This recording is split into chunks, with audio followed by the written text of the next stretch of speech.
Just introduce myself first of all. My name is Brian Daniels. I am from the Citizens Commission on Human Rights in the United Kingdom. It's an international organisation. And I am, believe it or not, a native of Dorset. I may not... Oh, well, thank you. I may not have the accent anymore, but I can still do it if requested. However, it's great to see... it's great coming back. I like coming back down to Dorset, and specifically, my mum lives just outside in Wimborne. So, you know, I know the area well. It's great to see it, and thank you for being here tonight. And thank you to the Bournemouth British Constitution Group for inviting me, specifically Dwayne and Oliver. Thank you very much. Now, tonight, obviously you can see from here, it says the marketing of madness, are we all insane? That's the subject that I just wanted to go over tonight. And... no, that's okay. I mean, when the video plays, there's 5 sections of DVD that I'd like to play you tonight, and they cover various aspects of what's going on within our society that says, it questions, are we all insane? And I think it will probably make itself clear as we go along. Now, there's a primary question which I always pose. It's somewhat rhetorical, but how has the psychiatric pharmaceutical industry flooded the market with dangerous, partially tested drugs, that's partially tested drugs, that are designed to alter human behaviour? That's what we're looking at. We're looking at something that's designed to alter human behaviour. Now, it's all about psychiatric drugs, this, particularly, you know, because if it's the marketing of madness, are we all insane? Well, what's driving you there? I mean, I'm not going to beat around the bush. It's a controversial subject. You know, I don't... Whichever way you look at it, I mean, I'm here in a group that deals with controversial subjects. So I'm pleased to be here amongst that sort of people. But the facts here tonight are something that I want you to know about, and hopefully that you'll take away and you'll see what you can do with them. Be informed. Now, psychiatric drugs, they're mind-altering drugs that affect the mind. They've been marketed as the cure-all for the pressures of life. You know, let's face it, we're here in the 21st century. We've got plenty of pressures going on. You know, there's stresses of life. You know, I'm not going to be around the bush on that. We all know that. Now, the problem is that psychiatrists prescribe the drugs, these particular psychiatric drugs, for everything from learning and behavioural problems to bedwetting, aggression, educational difficulties, juvenile delinquency, criminality, drug addiction, and, let's face it, relationship problems. You know, it goes on. But these are the things that psychiatrists are prescribing the drugs for. And actually, even the elderly, they don't get away with it either, because psychiatrists have found particular drugs that they're going to prescribe to the elderly and, you know, make them supposedly feel better. I don't think so. Now, the documentary Marketing of Madness, Are We All Insane? It explains how a mental disorder and a physical disease or illness, how they are different. Psychiatrists would like you to think that they're not, you know, that it's in the same ballpark. No, they're not. It also goes over how psychiatric drugs are approved, how they're actually, you know, how do they get onto the market? How is it that they get past all these tests? It also shows how people become guinea pigs for the psychiatric pharmaceutical industry. Now, people do, you know, again, people do suffer from mental disturbance, no matter what. No matter what. They have unwanted emotions, they have behavioural problems.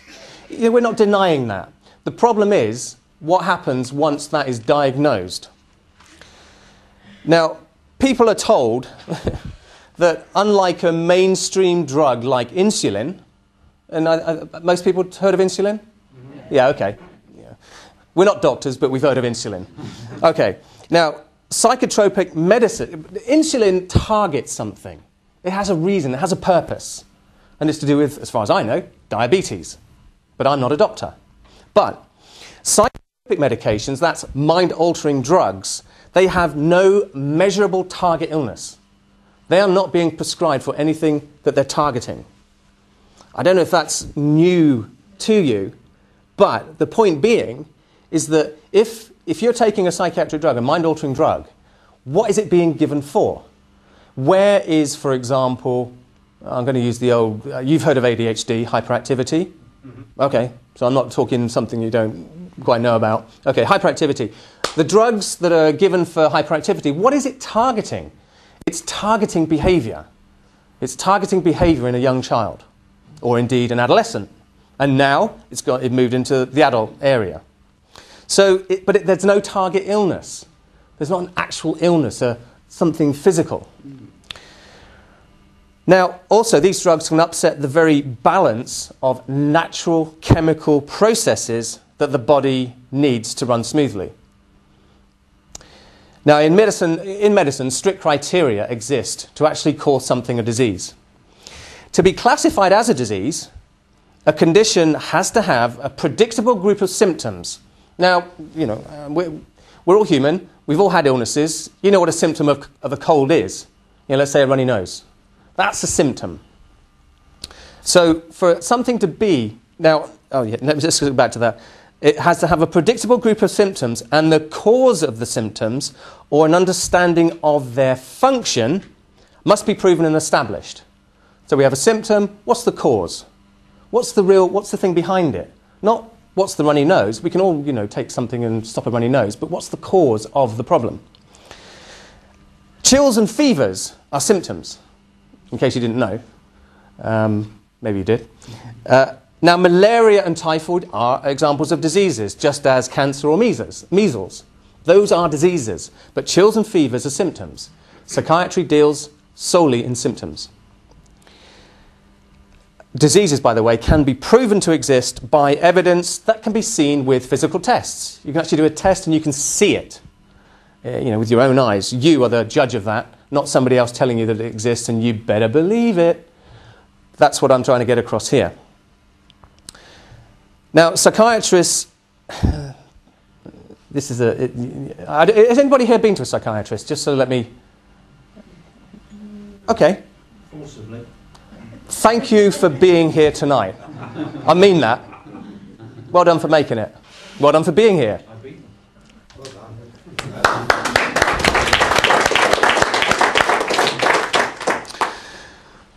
Good man. Psychiatrists do not, I repeat, do not inform their patients that psychiatric diagnoses are based only on opinions. It's their opinion of whether you're ill or not. There are no x-rays, there are no brain scans, there are no chemical imbalance tests to prove that mental disorders exist as a biological problem. In other words, something to do with the body. There are no tests. I just want to make sure that that's understood. There's no tests. Excuse me. Gentleman there. There were no tests done when you went to... Right. You can confirm that. Thanks for answering that, because I was hoping there was somebody who could confirm that. Now that failure to inform, that violates patients' informed consent rights. We're talking about informed consent. You, as individuals, have the right to informed consent. Whether you know it or not, you do now. You know, I'd like you to take that away with you. You know, if nothing else, you have the right to informed consent. You don't get that with psychiatry. I mean, there's no question that people do experience problems and upsets in life that can be serious. There's no doubt about that. But the doctors today, many doctors feel that today's solutions, that mental disorders exist as a biological problem. No, doctors believe that they know that it masks the symptoms. Let's just go that route a moment. They know it masks the symptoms. They're not looking for the cause. Yeah. Now that's what this documentary is about. We're looking at what is going on to actually bring about this whole charade of where it's a system. That's right. It's an industry. And it's profit-driven. How do the drugs affect the body? You've got chemical compounds in your body. You've got natural processes going on. You've got, let's say, you eat food, you drink water, you receive sunlight. You get chemical processes that occur as a result of those things. and it makes you healthy. You know, there's things going on. They're the natural processes of life. And there's millions of them. Putting a foreign substance like a psychiatric drug, or specifically a psychiatric drug, into that, it disrupts that normal chemistry. Your normal chemistry does not function the same way when you take a psychiatric drug. I think you know that. You know, you put any foreign substance into your body, you're going to get something that goes wrong. You know, put petrol in. You know, it's not normal to put that in. It's not normal. I just a little thing. I spoke to a nutritionist and I said, what was wrong with that particular person, a little child? And they said the child was deficient in vitamin C, which is why they were having a particular problem with whatever was going on. But the child, whoever the child had seen, had put the child on Prozac. What the nutritionist said was, yes, but the child was never deficient in Prozac. Yes. You know? They were deficient in vitamin C. And that's the key. What is the physical problem? Now, psychiatric drugs again, they can create a temporary false feeling of being high, a bit of euphoria. Not to go back to the gentleman who did put their hands up, but I don't know if that's real to you. You know, did you feel that euphoric thing? Okay. You may. It can occur. But it's short-lived bursts of increased energy that come about from taking these psychiatric drugs. It's not normal to feel like that. You know, it's like, you know, you huge amounts of energy, then not. Huge amounts of energy, not. You know, that's not normal. You know, well, some of us can be very energetic all the time, or some people just, you know, they go along in a normal, ordinary way, but they're not like this. That's not normal. But the drugs can create that elevated energy. Now, it's a bit like, I'm going to show you the first chapter of The Marketing of Madness now, but I just want to, the last point I want to make is, like a car that runs on rocket fuel, okay? You can go 1,000 miles an hour down to the end of the road, but the tyres and the engine and everything about that car, they're going to fall apart. So just think of that when you think about psychiatric drugs and what they do to the body. The first chapter is called Are We All Insane? And have a look at it, take it in, and I will invite, if I may, some interaction afterwards, just to see what you thought of it, because there's 5 bits we want to show you. But here's the first one.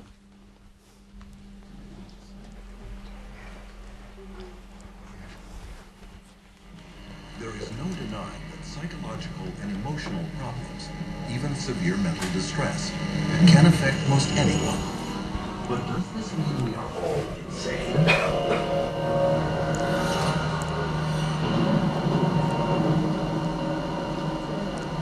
What causes psychological distress?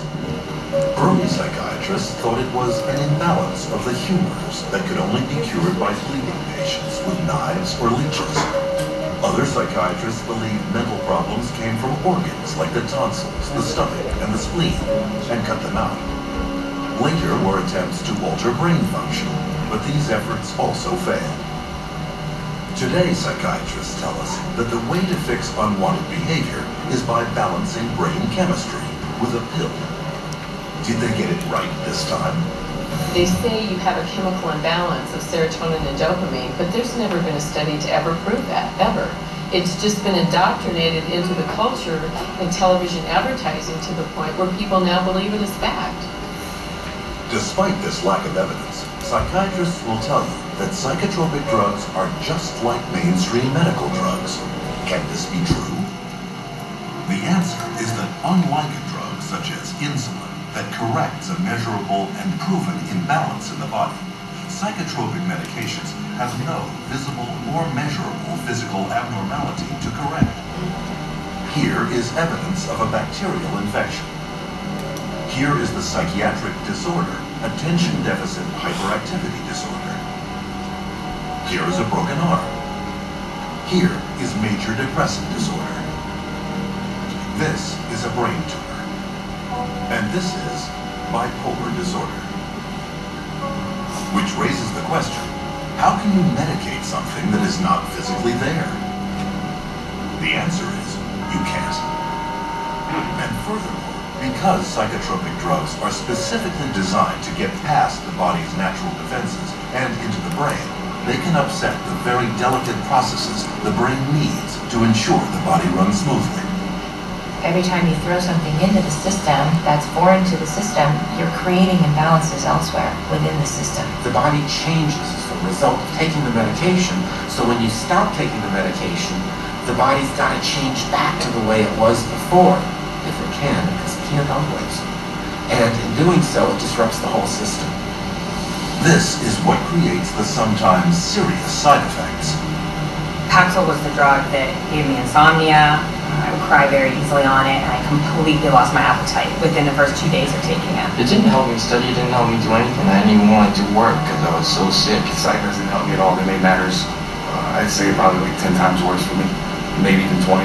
Only now I was further impaired by the medications, and I started having car accidents. They put me on Zoloft, and it made me want to kill myself. I realized that those drugs were just destroying me. Even when I was on them, I realized that they were destroying me. In spite of the crippling effects of their drugs, psychiatrists and drug companies have used them to create a huge and lucrative market worth billions.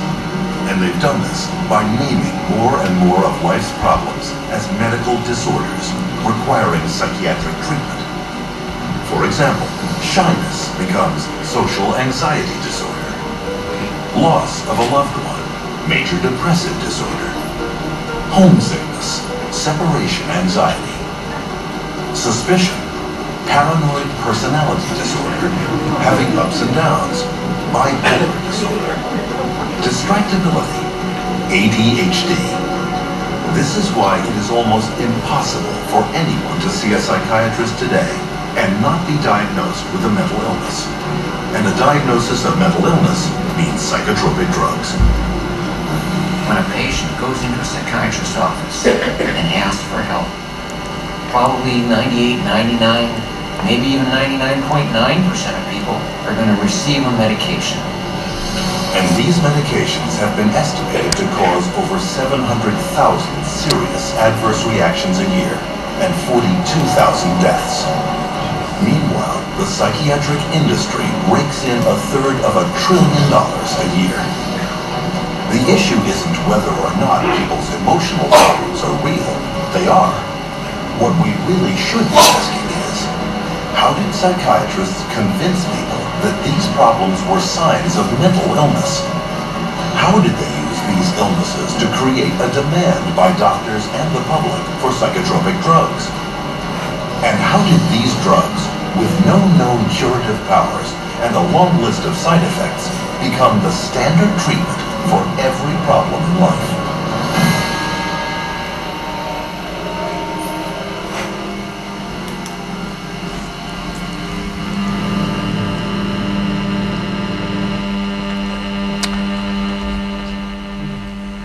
It's an interesting sound that comes with it. I hope that didn't distract too much from it. What's your thoughts?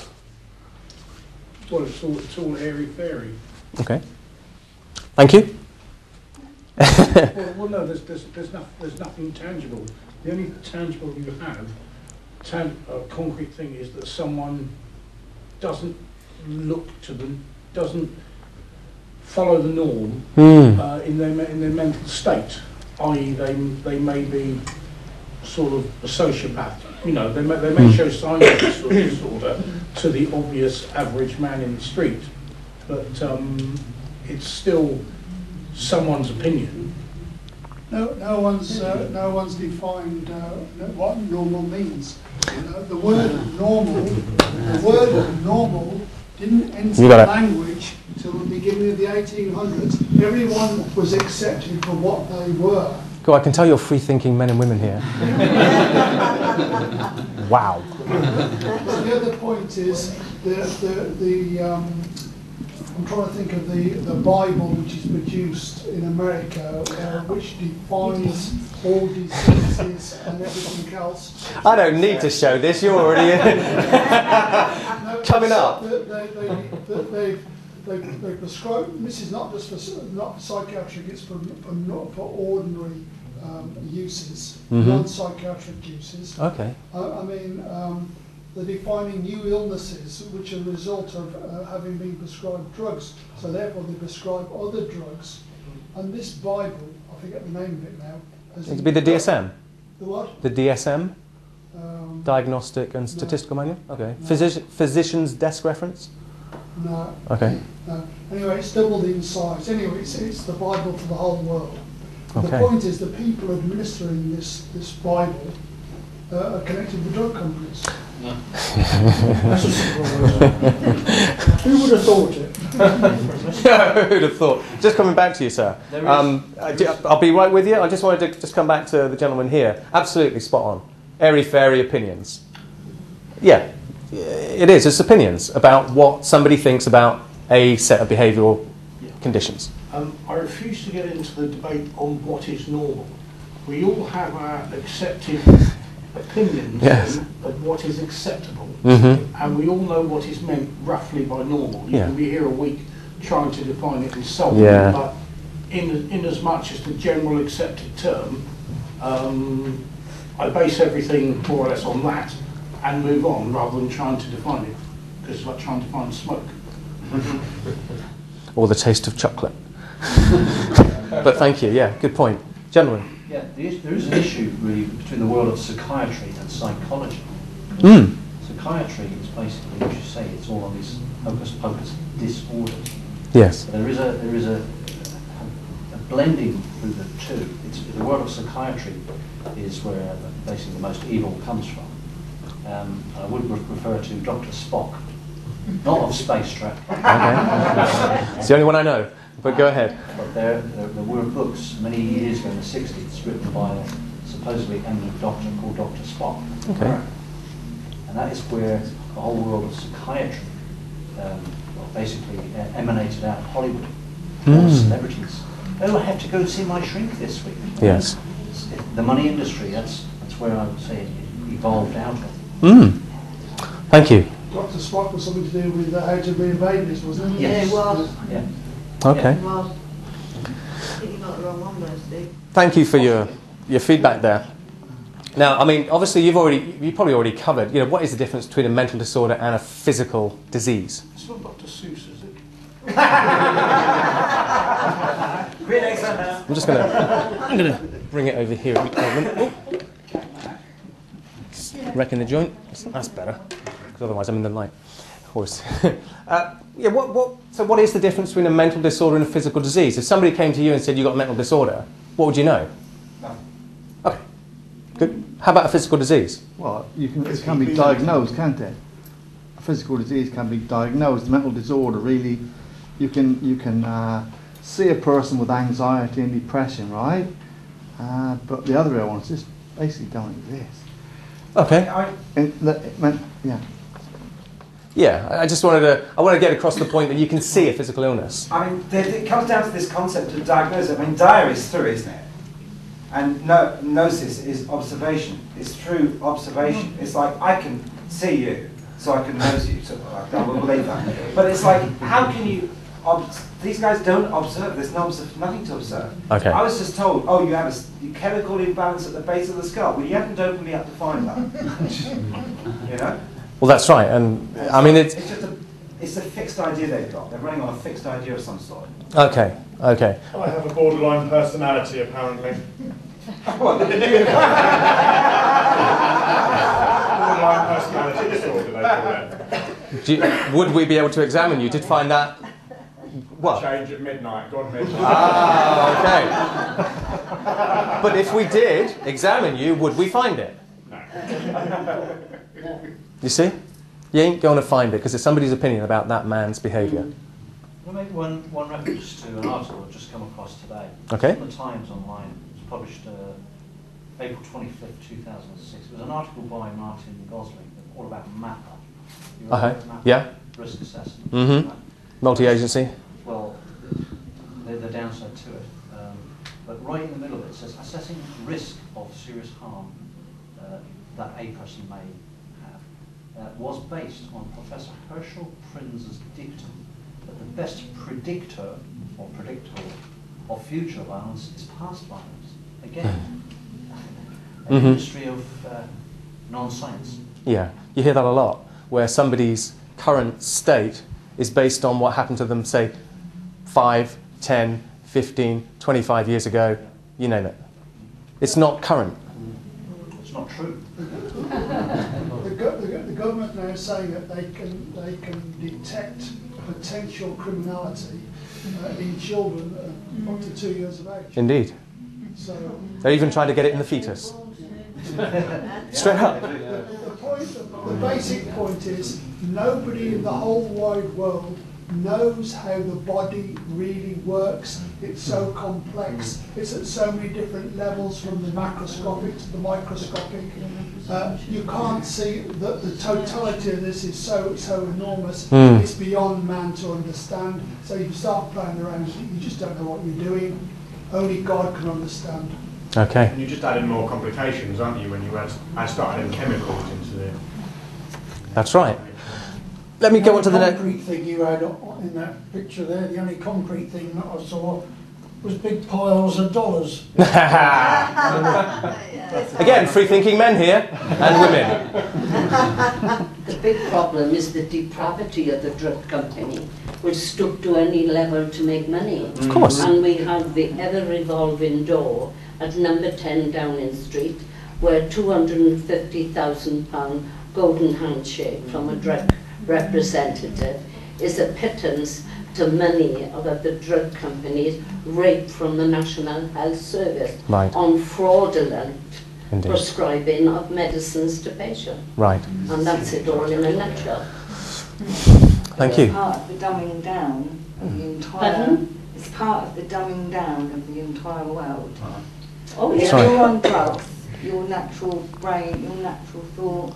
And that's the whole procedure. It all comes in together. Big pharma gets the big bucks. And that's why our government is adamant that when a patient or a person dies, they delete toxicology and forensic pathology at the time of post-mortem, so everybody dies of a natural occurrence. Okay. So the drug companies can walk away of the crimes they committed, of unlicensed drugs, particularly unvaccinations given to babies and children. Well, I'm going to cover as well what you're talking about. Let me, if I can go on to the next bit. We're going to get to where you're going. The next bit. How has psychiatry been able to reclassify this unwanted behaviour that we're supposed to have, and as well as emotional problems as disease? So in other words, how have they just taken it over from normal behaviour, well, yeah, there's that word again, normal. How have they actually been able to take that and reclassify it? Now, this next chapter I want to show you. By the way, there's about 15 chapters. I've only got 5 for you tonight, so bear with me on that. This chapter addresses the major question. Have you ever, there's gentlemen here I appreciate who have seen it, but has anyone seen a family member or a friend or someone who has got a mental illness? Okay. It's not unusual today because there's so much labelling going on, so many psychiatric diagnoses. Now, to market the drugs, what psychiatrists have done, they've had to convince you and me, the population, that these conditions that people are suffering from, and they are real, whatever it is that a person's having a mental disturbance, it's real. They've had to convince you and me that those conditions are the same as medical illnesses in order to be able to get into the same category. Like, for example, polio or influenza. If you can align a mental illness with a physical condition, okay, that's how you're going to get it through. Otherwise, if you and I all looked at borderline personality disorder, you go, well, where is it? Can you see it under a microscope? No, you can't. It's not possible. Also, a physical illness, when you've got a physical illness, you go get some kind of medication, you respond to it. It actually goes away. The difference between psychiatry and medicine, I do try to delineate, is that psychiatry doesn't cure anyone. It doesn't actually cure. To accomplish this whole deal of reclassification, well, first of all, there's the American Psychiatric Association. They came up with something called the Diagnostic and Statistical Manual of Mental Disorders. You may have heard of it. It's called the DSM. It has all these. I do. I laugh as well when I hear these different disorders. Social anxiety, shyness, for example, ups and downs, bipolar. It's just reclassification. What they've done is based on those symptoms or behaviours, they've reclassified that particular thing and included it in these psychiatric textbooks. Now, you may not know this, you may do. Psychiatrists vote on what disorders are actually in the DSM. I don't know if that's new to you. A vote, consensus. Okay, it's true. They actually vote on whether something should be in or not. Homosexuality was actually voted out of the DSM because it was included at one point. It was then voted, how many say out? Yeah, okay, so it was taken out. It was a vote. Whether it is or it isn't the point. The point is consensus. In America, these particular things are used in order to obtain insurance payments. Because if you haven't got a diagnosis, you ain't going to get the insurance money. But again, that comes down to the point of money, which has been alluded to here. It's all about the money. Because if psychiatrists can actually label somebody, they can then treat it. And I use the term loosely. Therefore, there's going to be a situation where the money can flow in. And we've heard of the stories where somebody's insurance ran out and the guy miraculously was cured and he's out. They actually let him go. They released him from the hospital. But it's only when the insurance money ran out. The number of disorders in this thing called the DSM, this textbook with all the disorders, there was 112 disorders when it was first published in 1952. Now, the current version has 374. So we got, like times 3 of, how mentally disabled we are. I don't buy it. There's another version called the International Classification of Diseases, which is published by the World Health Organization. That too has a mental disorders section, so it aligns with, what's going on in America too. So, whether you're in Europe, whether you're in America, wherever you are in the world, you can be mentally ill just like they are in America. But again, we're looking at it from a viewpoint of it's not what it seems. As long as you've got the money. Well, even if you haven't in England, it doesn't matter. The NHS will do it. Oh, if you've got private insurance, great. Yeah.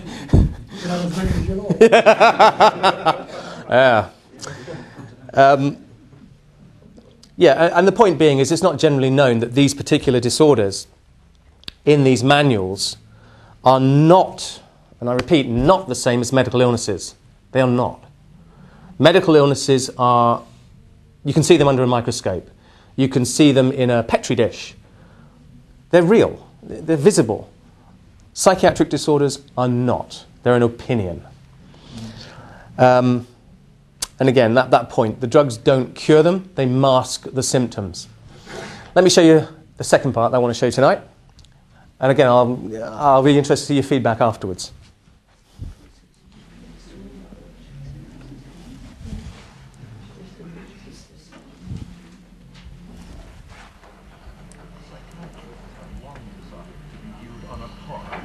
Professionals.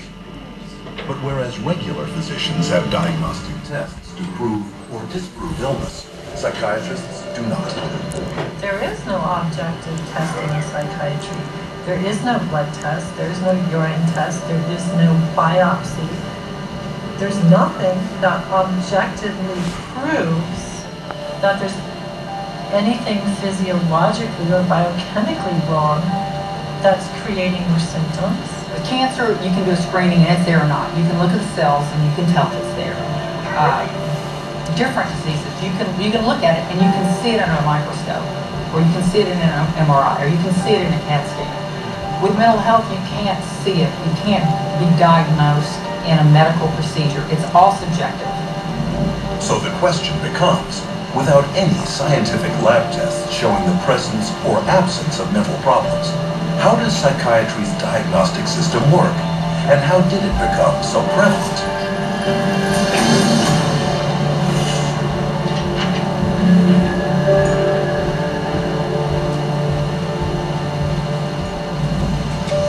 Psychiatry's search for scientific grounding has been going on for well over a century. In the late 19th century, German psychiatrist Emil Kraepelin was the first to attempt to classify mental problems as medical disease states. Though he devoted his life attempting to prove that these problems came exclusively from biological and hereditary sources, he never could, finally concluding it was nearly impossible to scientifically distinguish the normal from the insane. In spite of Kraepelin's findings, psychiatrists persisted, with many efforts at classification throughout the years, resulting in the first edition of the Diagnostic and Statistical Manual of Mental Disorders, published by the American Psychiatric Association in 1952.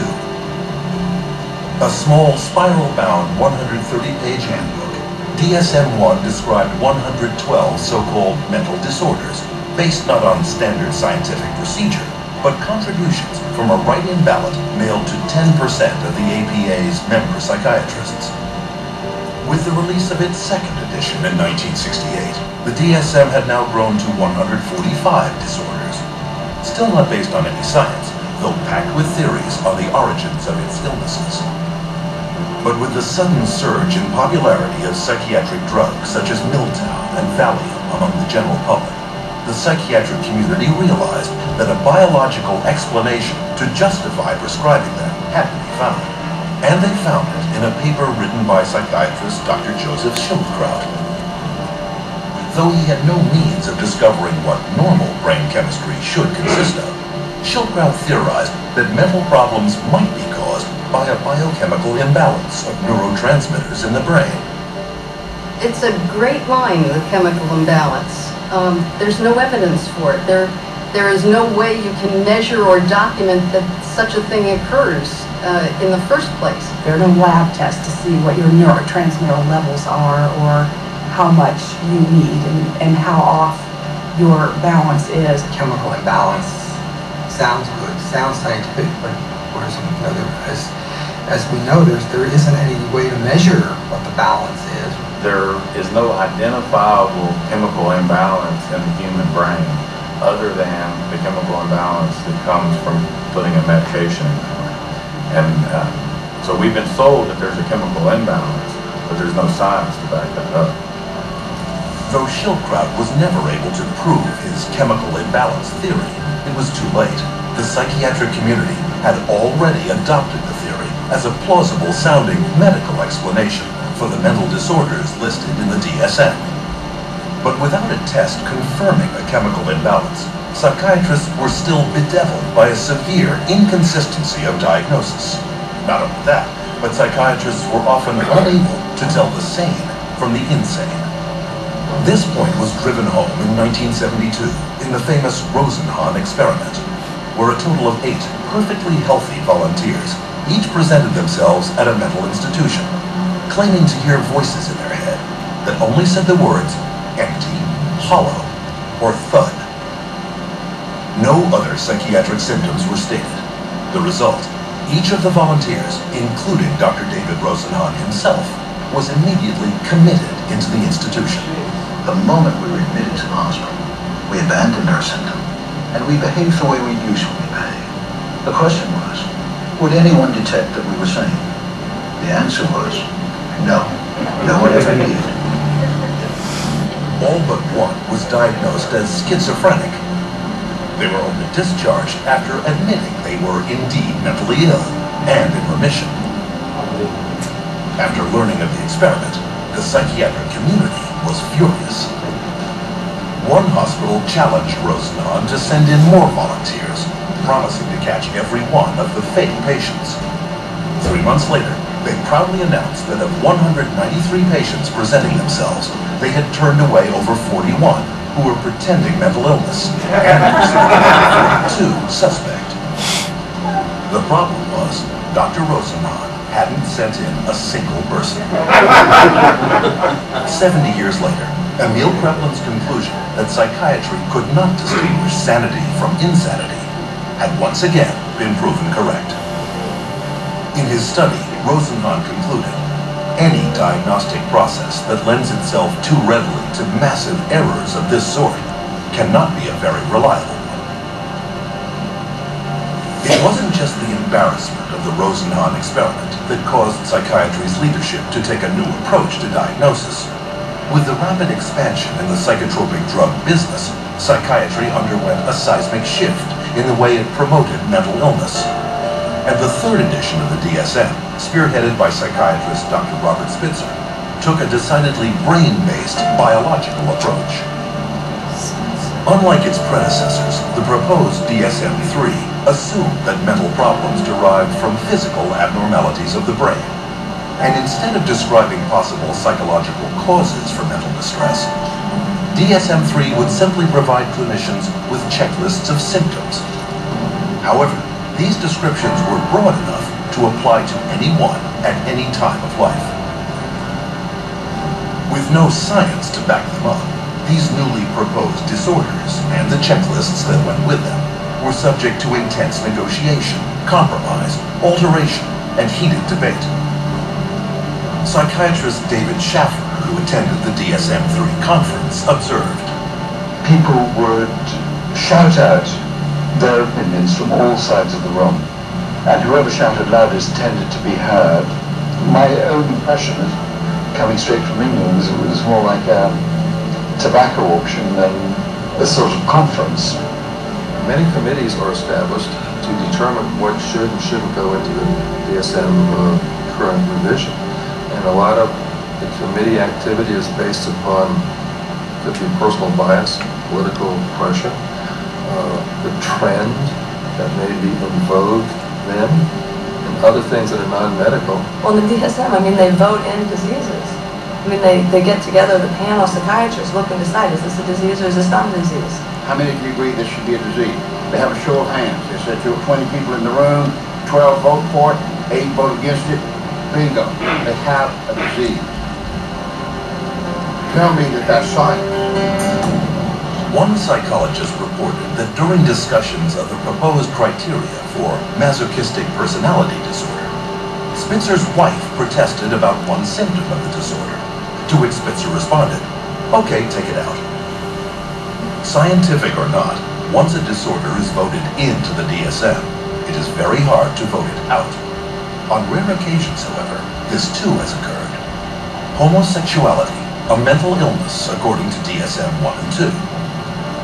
After gay rights activists picketed their 1973 convention, the American Psychiatric Association buckled to political pressure and decided by a mail-in ballot of its member psychiatrists to remove it from DSM's next edition. What happened?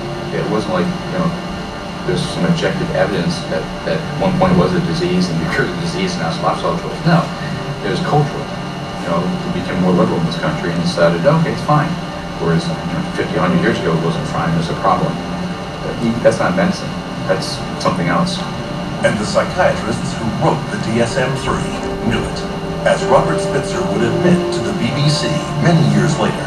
What happened is that we made estimates of prevalence of mental disorders totally descriptively, without considering that many of these conditions might be normal reactions, which are not really disorders.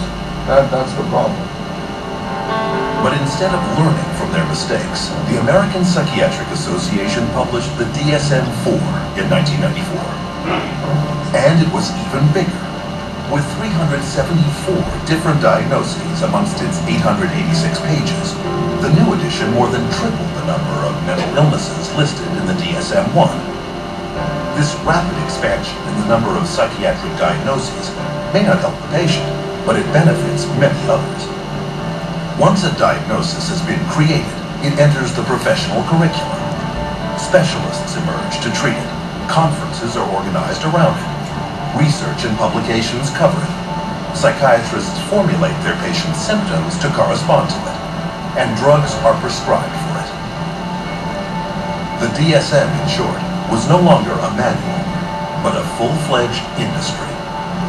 The DSM, although it is our Bible, it becomes the Bible and it becomes tantamount to, the tablet coming down from Mount Sinai, not just for psychiatry and psychology, but for insurance companies, for the legal profession. It comes into play as far as sentencing.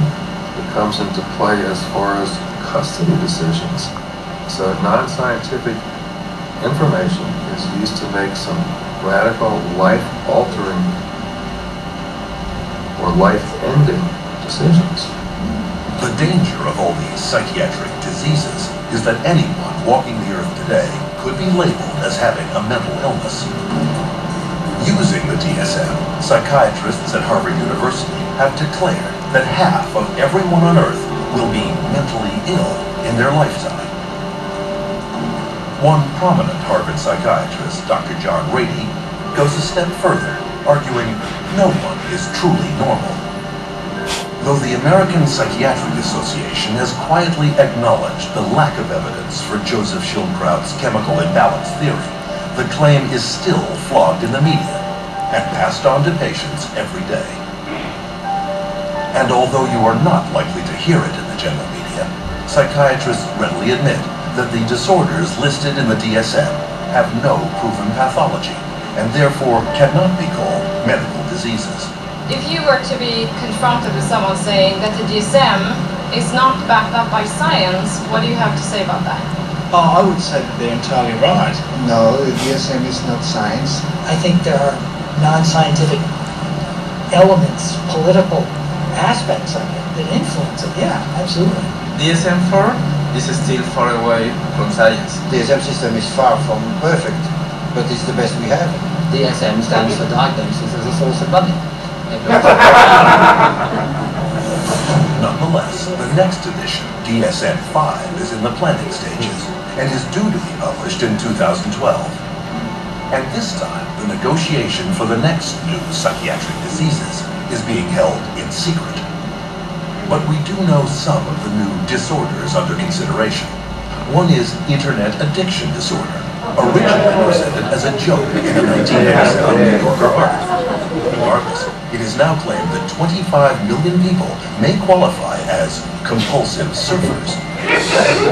Other disorders contemplated for DSM-5 include compulsive shopping disorder, parental alienation syndrome, relational disorder, intermittent explosive disorder,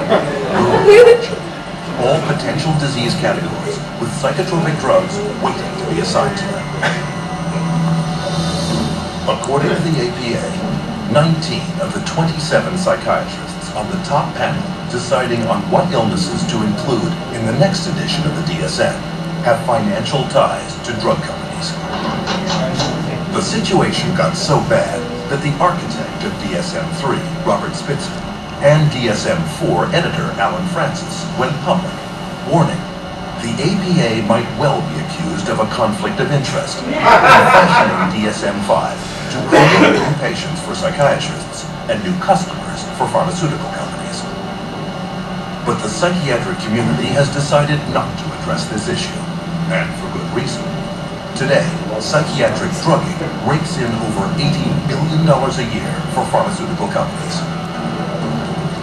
And with every new edition of the DSM, the diagnoses have not only expanded in number, but cast a wider net to encompass such population segments as senior citizens, the military, pregnant women, and even children. In my training, when I first started this, they told us that they would not give a bipolar diagnosis for a child under 18. These days, I see children diagnosed with bipolar disorder at 5 and 6 years old. A 2-year-old can be throwing a temper tantrum and then stop and be fine. Anybody that's a parent has seen that happen. That doesn't mean they're mentally ill. It means they're 2-year-olds. How can you even diagnose a 2-year-old as a bipolar disorder? How can you diagnose anybody as a bipolar disorder if you want to look at it that way? Because there is no such thing as bipolar disorder, not from a medical standpoint. It's not like you can find a cell in a person that shows that they have bipolar disorder. It's not like they have a fever or run a temperature, like if they have a physical illness. This is a behavioral definition only. In other words, a human being sat there and made a subjective decision that this person has this so-called condition.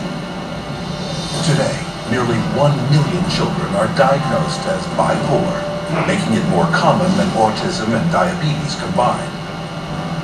In 2007, 500,000 children and teenagers took at least one prescription for an antipsychotic.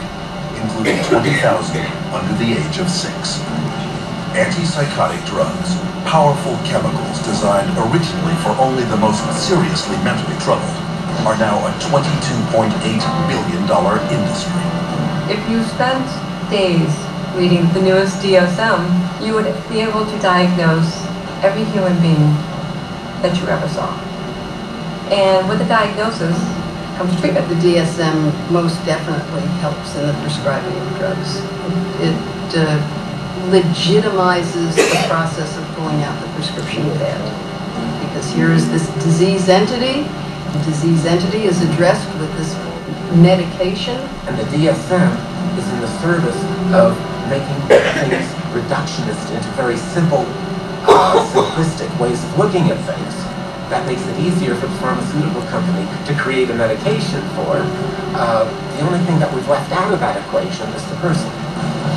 And the average person is completely unaware that psychiatric diagnoses are not medical, but merely voted on behaviors. Which leads us to our next question. How do psychiatrists take these invented disorders and get people to believe they have them?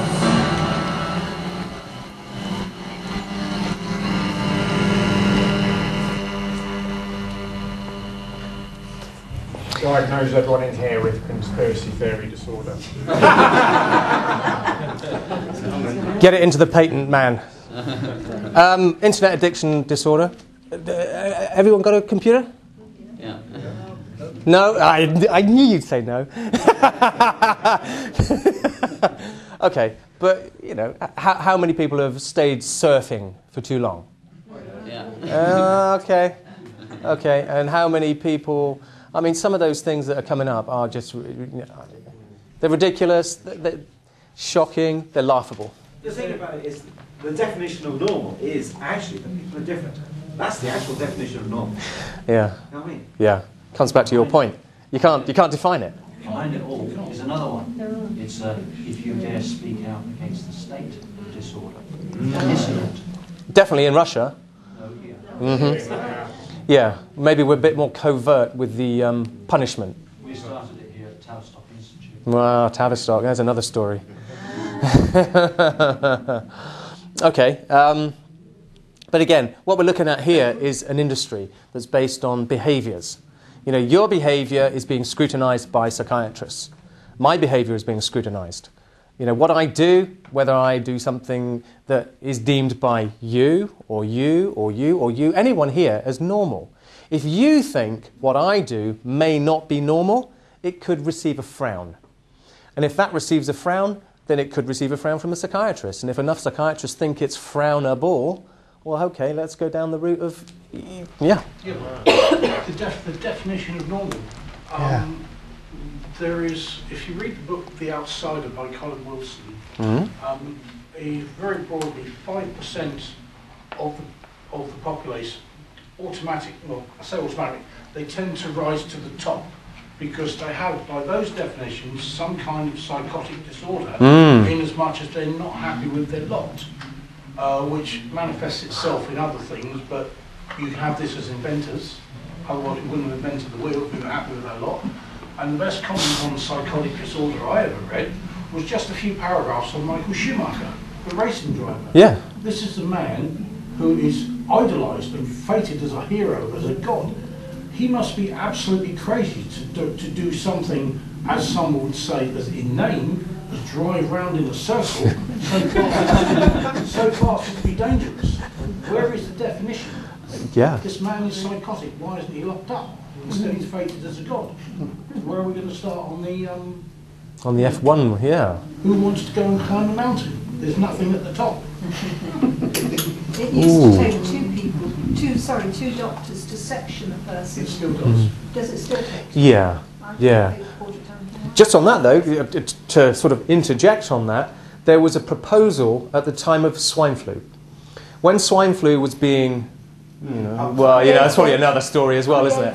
I'm in the right place to talk about swine flu. When that was being pushed like crazy, there was a little piece of legislation that didn't get through Parliament, but it was proposed.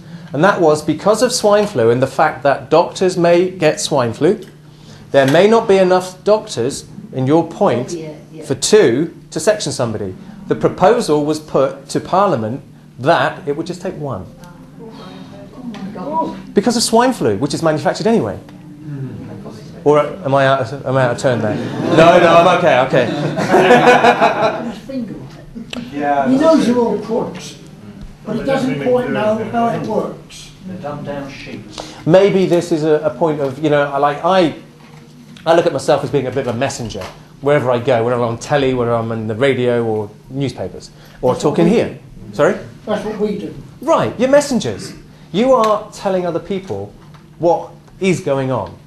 If they still decide to go down a route that doesn't, not conform, that doesn't agree with what you've said, you have at least been the messenger. You have informed them. If they are fully informed, and it's like this, it's with psychiatry. If a person is fully informed and they still choose psychiatry, okay. I'm not here to stop them. I'm here to inform. And if I can inform people that, psychiatry ain't what it's made out to be, and, okay, I'm talking to people here who know. You've already, questioned a lot of things, which is fantastic. But, look at how many people there are in Bournemouth and look how many people there are here. That's not enough people questioning what's going on.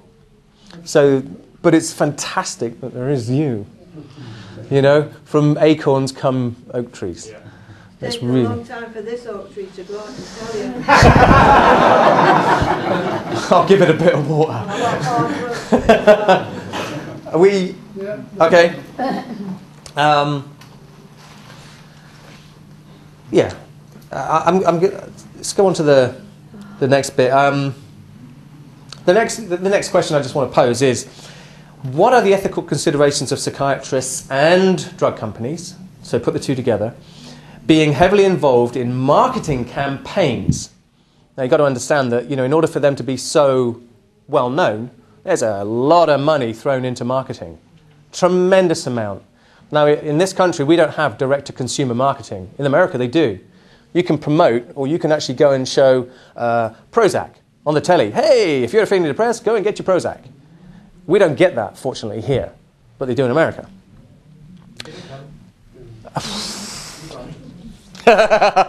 Well, okay.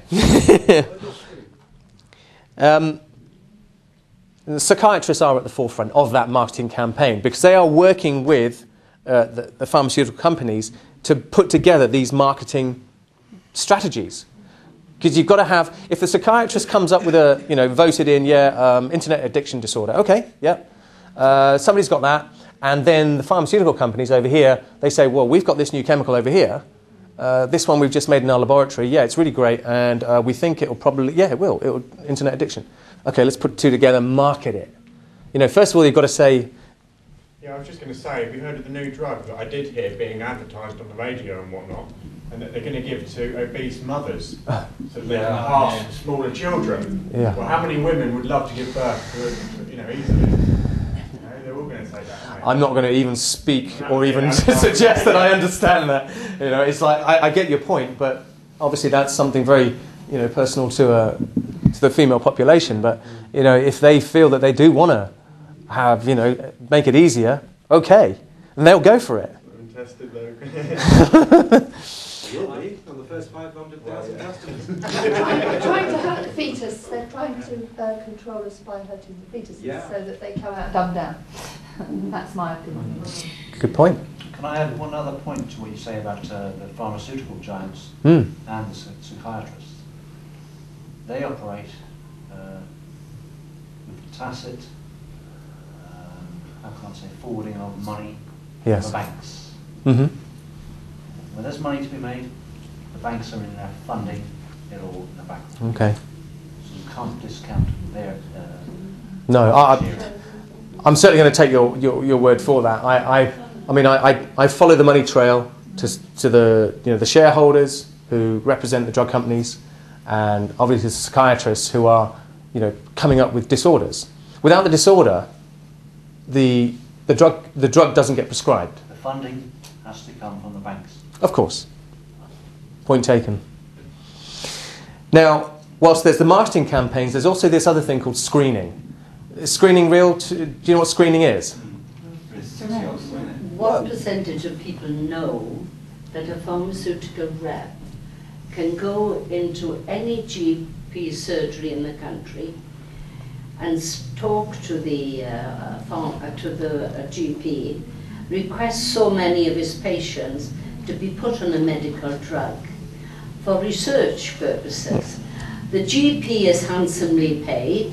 The patients have no knowledge that they're a guinea pig, and if anything happens to them, that they're damaged by the drug, it's hidden under another farcical diagnosis of another condition. It also got access to the consultants who can equally go into the rep can go into a consultant in hospital and put his patients on medical drugs. Okay. And use them as guinea pigs without their knowledge. All right. And this is what I and many other people have been trying to get government to stop this abuse. Well, okay, I know I got that. Let me. Okay, you've got a passionate point on your hands, and I'm going to take that up with you afterwards, if that's all right with you. I just wanted to. I want to just that point of screening. Screening is where somebody gets a questionnaire.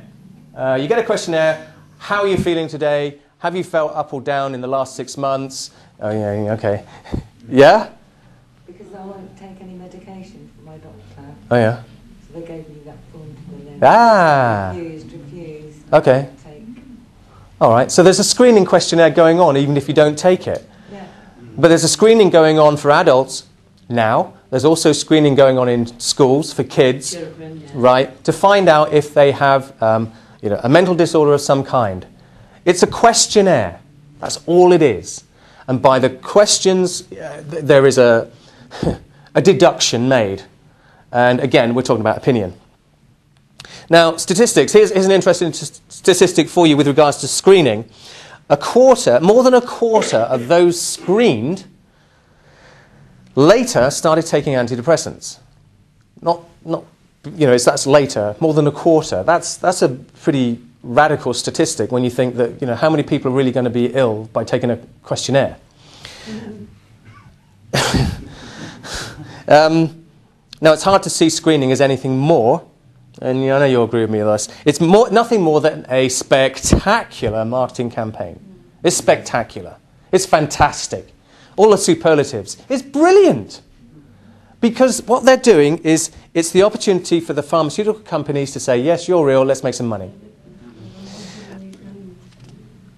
Oh yeah, and here's an interesting point. You ever heard of false positives? It's where somebody, I'm just going to give you a quick definition on that. A false positive. It's where a result that is erroneously positive, so in other words, it's an error if it's positive, when the condition it is testing for does not actually exist. Okay, so you're testing for a condition that doesn't actually exist, but you get a positive to say, yes, it does. That's a false positive. And what happens is, this marketing and its wide diagnostic net create a huge rate of these false positives. So, you're a loser. If you get diagnosed, well, you know what's coming up. You saw in there someone called David Schaffer, a guy there who was saying, he was the founder of something called Teen Screen in America. And he actually operated over here in the United Kingdom. And he came up with Teen Screen. In other words, screen the teens. Let's find out what's wrong with them and let's get them labelled. And that's what was going on in the United States. And it's coming here. It's called early intervention screening going on in the United Kingdom. There was a case which actually was developed locally from Poole. Oh, yeah. It was a young girl, she was about 5, and she was told, her parents were told that she had been diagnosed at school, and they deemed that she had some kind of disorder. It did actually make it into the national papers. Ah. It was about 2 or 3 years ago. Mm-hmm. So they're already at it again. Well spotted. What rights have the parents got to deny treatment? Well, that's another point. It's a very good point. Because what happens if a parent does? I'm actually going to just tell you, well, there's all sorts goes on. There was a lady in America, and again, it all happens in America. I don't mean to say that because, it doesn't happen in England, but it's like the extremes happen in America. A lady, she said, no, I'm not going to give my kid drugs that you've told me to because of blah, blah, blah, blah, blah, blah, blah. Medical neglect was thrown at her, and the SWAT team turned up. Yeah. It's like, whoa. I was forcibly given a depot injection, which is a slow-release capsule Yep. on the butt cheek for refusing to take the tablets. Were you under section? Yeah. Okay. Yeah, they can do it, can't they? Yeah, they can, yeah. Because that's the way it is. I was sectioned, by the way, for getting burgled. And the police took me back to the police station and comforted me and they left me in a room. And I ended up trying to get their attention, and they sectioned me from there. Okay. Unbelievable. I was going to say, that's very bold of you to tell us, and thank you. I mean, that's not an easy thing to say in front of a crowd, but I appreciate it. Okay. Yeah, when he had a disease, he was a victim. Yeah. I like your style. Can I get back to your what you were saying about the false positives? Yeah. Many of the questionnaires, these tick box questionnaires. That's, well, all of them. Yeah. Can I expand a little bit on that? Go ahead. I'm not going to get into the details of my beating them. Basically, I was asked to sign consent forms that would allow the powers that be, to access my friends and family, but ask them questions. Now, what the idea behind it is that they ask your family member, your mother, your father, your sister, or brother, does little Johnny, or has little Johnny ever acted strangely or in an odd manner? Now, who in the world could not say, well, you know, he's little yes, Johnny. He has. Little Johnny has acted strangely. The key is, there's key questions. Say there's 20 questions and all. There's 3 killer questions in there. And all the shrinks want is the person to say yes to those 3. They then remove that into our report, a statistical report, and they say that even your own family have said you have acted strangely. Yes. That's how they turn it inside out, they section it. Yeah. And then they come to you, the person, and they say to the person, your parents even said that. Yeah. It's so duplicitous. It's very dangerous. But that's the trick and the root. Okay. Let me show you the third bit. I just want to check something. How am I doing on time? I have absolutely no idea because I'm enjoying myself so much. Am I all right? Let's see who stays. Let's see who sees it out. 10 to 9 actually. I just had a question. Yes, Oliver. You know, you said about the screen. I was wondering if when I get to secondary school, you said it's teen screening. Yeah. How would I be able to recognise that it's happening to me right there, right now? Well, there's 2 things. One, I'd make sure that your dad knows about anything like that. In other words, are you being asked to fill out a questionnaire? Also, take a look at what you are being asked to do. Because sometimes they'll try to ask a child not to tell the parents. And that is going on in Australia right now. Yeah. In Australia, there is a little bit of legislation they're attempting to push it through, whereby a child can be treated psychiatrically without having to tell the parents. And that's from 12 years old and onwards. I think that's disgraceful. No, But they are doing it. They are doing it. They're setting children on boards. That's right. They're being That's right. parents. They are doing it. Yeah. So in terms, that's a great question, Oliver, is to make sure that Dad knows. And Dad can also, we've been piloting something called a parental exemption form, which says that the parent signs it, gives it to the school, and says, I hereby, he's saying that you will not treat my child psychiatrically. See what they do. What are they going to do? Defy your dad? They're going to have somebody on their hands then. Let me just play the third bit so that there's a hand up there. Yes? Why is it the psychiatrists are allowed to do all this when there's no scientific evidence to prove what they're doing? Surely by government law, they're not allowed to do any of this without scientific proof. It's because it's in law. Oh. Because it currently is a law. It says that it's lawful to label somebody. Well, I say lawful. It's in medicine, and I use the term loosely. If you're going up and down, manically, then you've got bipolar disorder. If you've got bipolar disorder, then you need drugs. If you don't take your drugs and you're a danger to somebody else or yourself, you'll get sectioned under the Mental Health Act. Without scientific proof? Yeah. Oh, absolutely. They have more power than doctors, don't they, psychiatrists? Well, they have more power than police. The point is, in it's a very convenient tool which the judiciary use. Yes. Well, as it said there, it's used in courts. You know, let's have a psychiatric report. My colleague, Sue back there, she was saying earlier today on the way down that how often do you see, you read a newspaper report and you get to the bottom and it says, oh, the judge called for psychiatric reports. Mm-hmm. Yeah, but what did he do? Oh, well, he rammed his car into a shop or something like that. Why do you need a psychiatric report? Why not just put him in jail?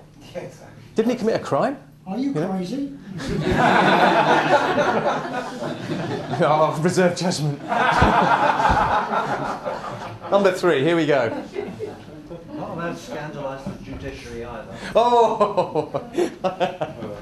Just in case they fall for their help. Yeah. Oh. Pardon me. Writing or telephone. Put back. Okay, excuse me one moment.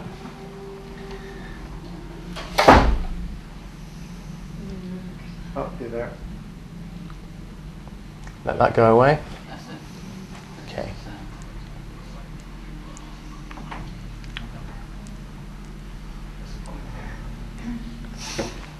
Okay. Billions are spent every year by drug companies to advertise their latest drug. These efforts are obvious. But are there hidden ways that psychiatrists and drug companies can get you to ask your doctor without your even knowing it?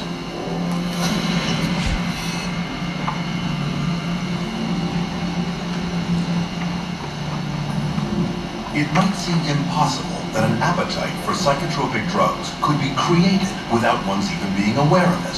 Could this possibly be true? Well, if you know what to look for, you will find drug marketing campaigns practically everywhere. In hospitals, programs promoting psychotropics air over closed-circuit television networks like the Patient Channel. You can find them in children's books such as Brandon and the Bipolar Bear, where a boy is told that his feelings are caused by chemicals in his brain that can be controlled with good medicine. There are mental health awareness programs touring college campuses to promote mental health checkups. Another hidden promotion lured high school girls to a conference on eating disorders to pitch them Zoloft. Where do these campaigns come from? Many of them come from industry-funded front groups operated by psychiatrists but posing as compassionate patient support groups. A group that's focused on people who get depressed, or these support groups. Those are all also funded by and driven by a large part of the drug companies. The fact that they're being highly funded by the drug companies puts into question, the information that they're providing. In fact, a recent global survey estimates that 2/3 of all patient advocacy groups depend on drug companies or device manufacturers for at least some of their income. Through media interviews, public service announcements, and promotional events, psychiatric front groups preach the message that at least 1/4 of everyone on Earth is mentally ill. You could be too, and there is nothing you can do about it, short of taking psychotropics for the rest of your life. And of all the programs they use to get people onto these drugs, one of the most successful is the benevolent-sounding mental health screening campaign. But it all begins with psychiatrists and their very broad DSM-based screening questionnaires that cover common life situations such as sadness, nervousness, and occasional loneliness. Because the symptoms are so subjective and the way they describe it, everybody's got depression. So then they started targeting the kids and doing this at schools, and they implemented it through the school process of coming to the schools and having depression screening days. People would come in and they'd fill out these questionnaires and, oh yeah, you've got it. Brought in quite a few new customers. But with statistics proving that more than 1/4 of those screened at thousands of screening sites later start taking antidepressants, it's hard to see screening as anything other than a spectacular marketing opportunity. One such front group, Screening for Mental Health Incorporated, sponsors national campaigns such as National Depression Screening Day, which uses simple quizzes to screen people for mental illness. But what is not revealed is that screening for mental health has taken in a total of almost $5 million from at least 7 different drug companies, all makers of psychotropic drugs given to children. Of all demographics, these mental health screening companies especially target teenagers. Teen Screen is the biggest such screening program in the world, a U.S. national program targeting high school students under the guise of suicide prevention. Teen Screen was developed by Dr. David Schaffer, a psychiatrist with heavy ties to the drug industry. Teen Screen is a series of questions that take about 10 minutes for kids to answer. It's targeted at high school kids. On the Teen Screen case, it asks, do you sometimes feel like other people have an easier life, or, you know, just sometimes you feel bad about yourself and other times you feel good about yourself? Well, given where you are in that particular day and what's happened, you're going to answer that differently. Once this test comes back that the child answered based on how his emotions were at that very moment, that information gets passed back to the school, possibly the guidance counselor, adjustment counselor, or the school counselor herself, and the child is then referred on to mental health agency. And studies now show that once in front of a psychiatrist, 9 out of 10 children are prescribed a psychotropic drug. Using alarming language and misleading statistics, Teen Screen attempts to frighten parents, fearful that their child may be suicidal. But a closer look reveals that this is not a suicide prevention program at all, but a drug marketing campaign. And this marketing and its wide diagnostic net creates a huge rate of what are known as false positives. By Schaffer's own admission, 84% of all students taking the Teen Screen test were falsely labeled as depressed or suicidal. Predictably, Teen Screen is viewed with suspicion by many parents. To get around this, Teen Screen personnel have offered school children such enticements as movie coupons or free pizza to motivate them to get their parents' signature on the consent form.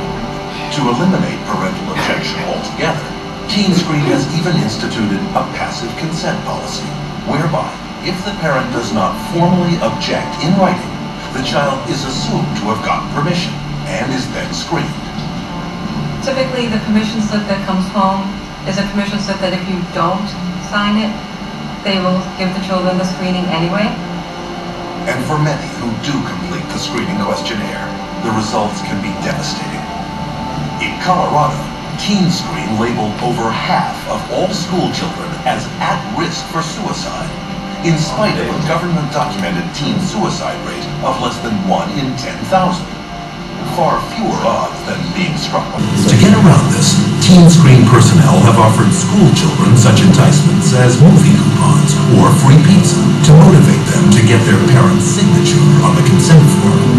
To eliminate parental objection altogether, Teen Screen has even instituted a passive consent policy, whereby if the parent does not formally object in writing, the child is assumed to have gotten permission and is then screened. Typically, far from preventing suicide, screening programs actually cause it. The chair of the National Institute of Mental Health Research Consortium concluded, participants were more likely to consider suicide a solution to a problem after the program than before the program. And research has shown that once put on psychotropic drugs, children are more likely not just to consider suicide, but to actually follow through. That you may have more people that are so distraught by the way they are when they're under the influence of the drug that they do commit suicide. And I think it's entirely possible that they're not, instead of saving lives, they're going to be losing lives to suicide. With no evidence of effectiveness on one hand and a huge downside on the other, Teen Screen is still being run in 43 states at over 500 sites. But it is not the only screening program aimed at children. The Youth Risk Behavior Surveillance System administers a 35-minute test in at least 45 states. Yet another, Signs of Suicide Incorporated, has screened thousands of children at 3,500 schools across the United States. They too are heavily backed by pharmaceutical money. And so far, for psychiatrists and drug companies, it has been a great investment. Throwing out the net in doing a typical teen screen or any type of mass assessment we now have increased our client population tenfold by kids who need to be either seen by a therapist and or seen by a psychiatrist. The internet is another rich source of new prospects. Take, for example, the Patient Health Questionnaire, a 16-item checklist that allows anyone to diagnose himself with depression within 8 minutes. One of the questionnaires developers was psychiatrist Dr. Robert Spitzer, the architect of DSM-3, and its copyright is owned by Pfizer, the world's largest pharmaceutical company, and maker of the antidepressant Zoloft. There is also a 2-question version that can take less than a minute to advise you to ask your doctor. Online screening questionnaires abound, testing such potential psychiatric disease categories as bipolar disorder, ADHD, narcissism, self-esteem problems, eating disorders, and sex addiction. We all have ups and downs because that's what normal life is. If you administer the screening on those times where you have down, you're going to be labeled as having a mental health issue. Where if you took the same screening later, you may not be, but you've already been labeled that way. And that's the danger of that. And labels last a lifetime. So far, screening campaigns have been limited to those willing to participate. But what if the screenings are no longer voluntary? Will this lead to increased drugging?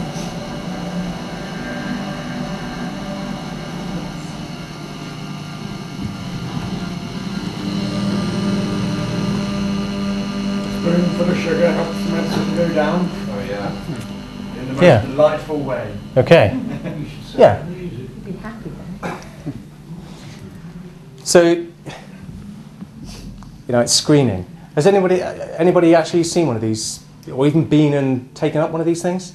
Seen them on the internet? I'll tell you one thing. Yeah. I've been going to the same dentist for nearly 19 years, Yeah.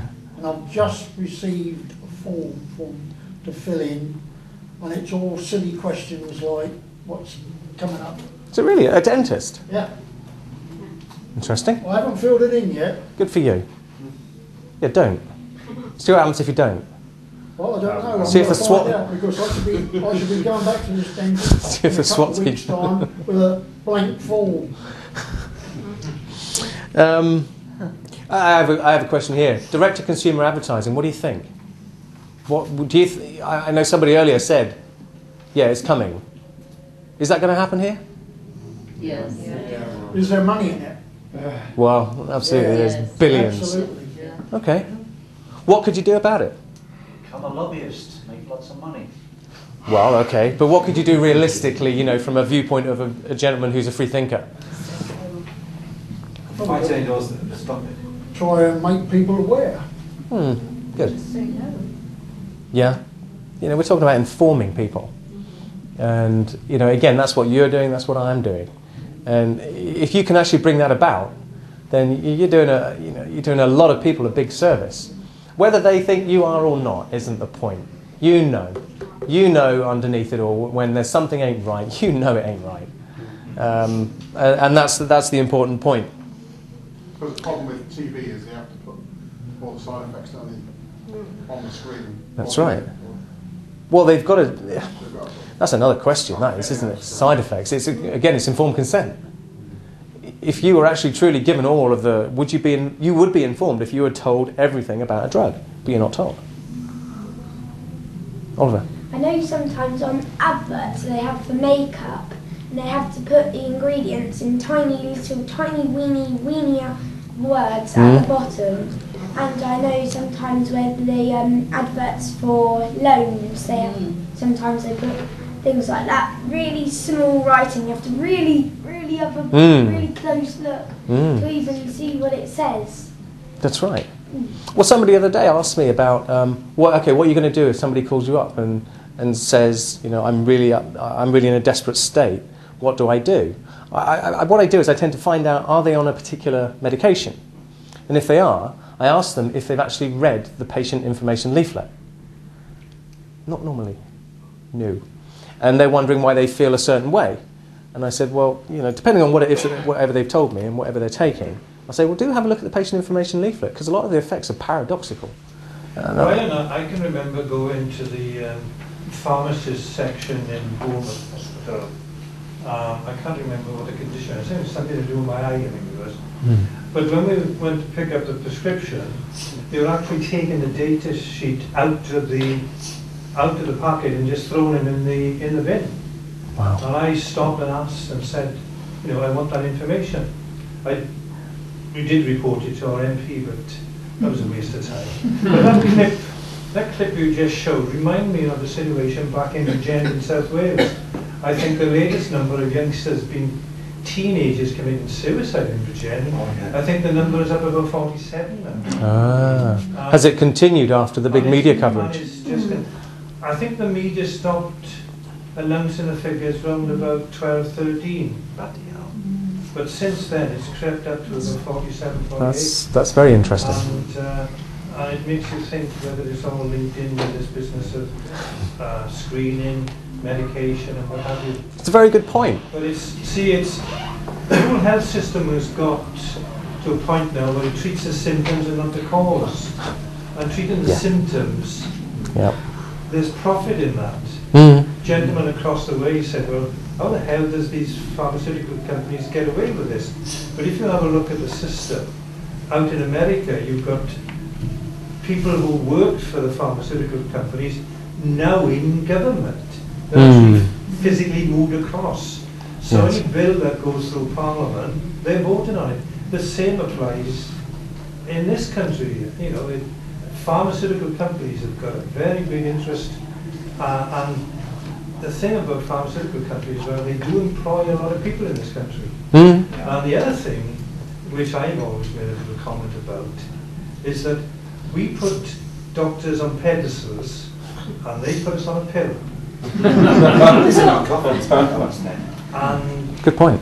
And that's what's happening. You know, you go outside these four walls here, and the majority of people think that doctors are wonderful. I can remember going down to sign on with a dentist when we first moved down to south of England.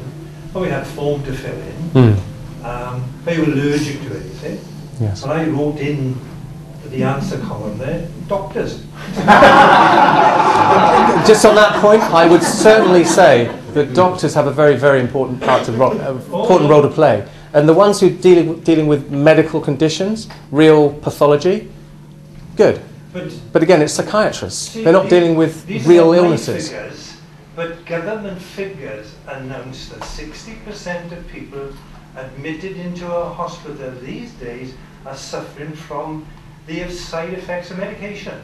Okay. Well, side of the defence systems, the NHS must have the biggest multi-billion-pound fund going. Defence, probably number one. The NHS, number two.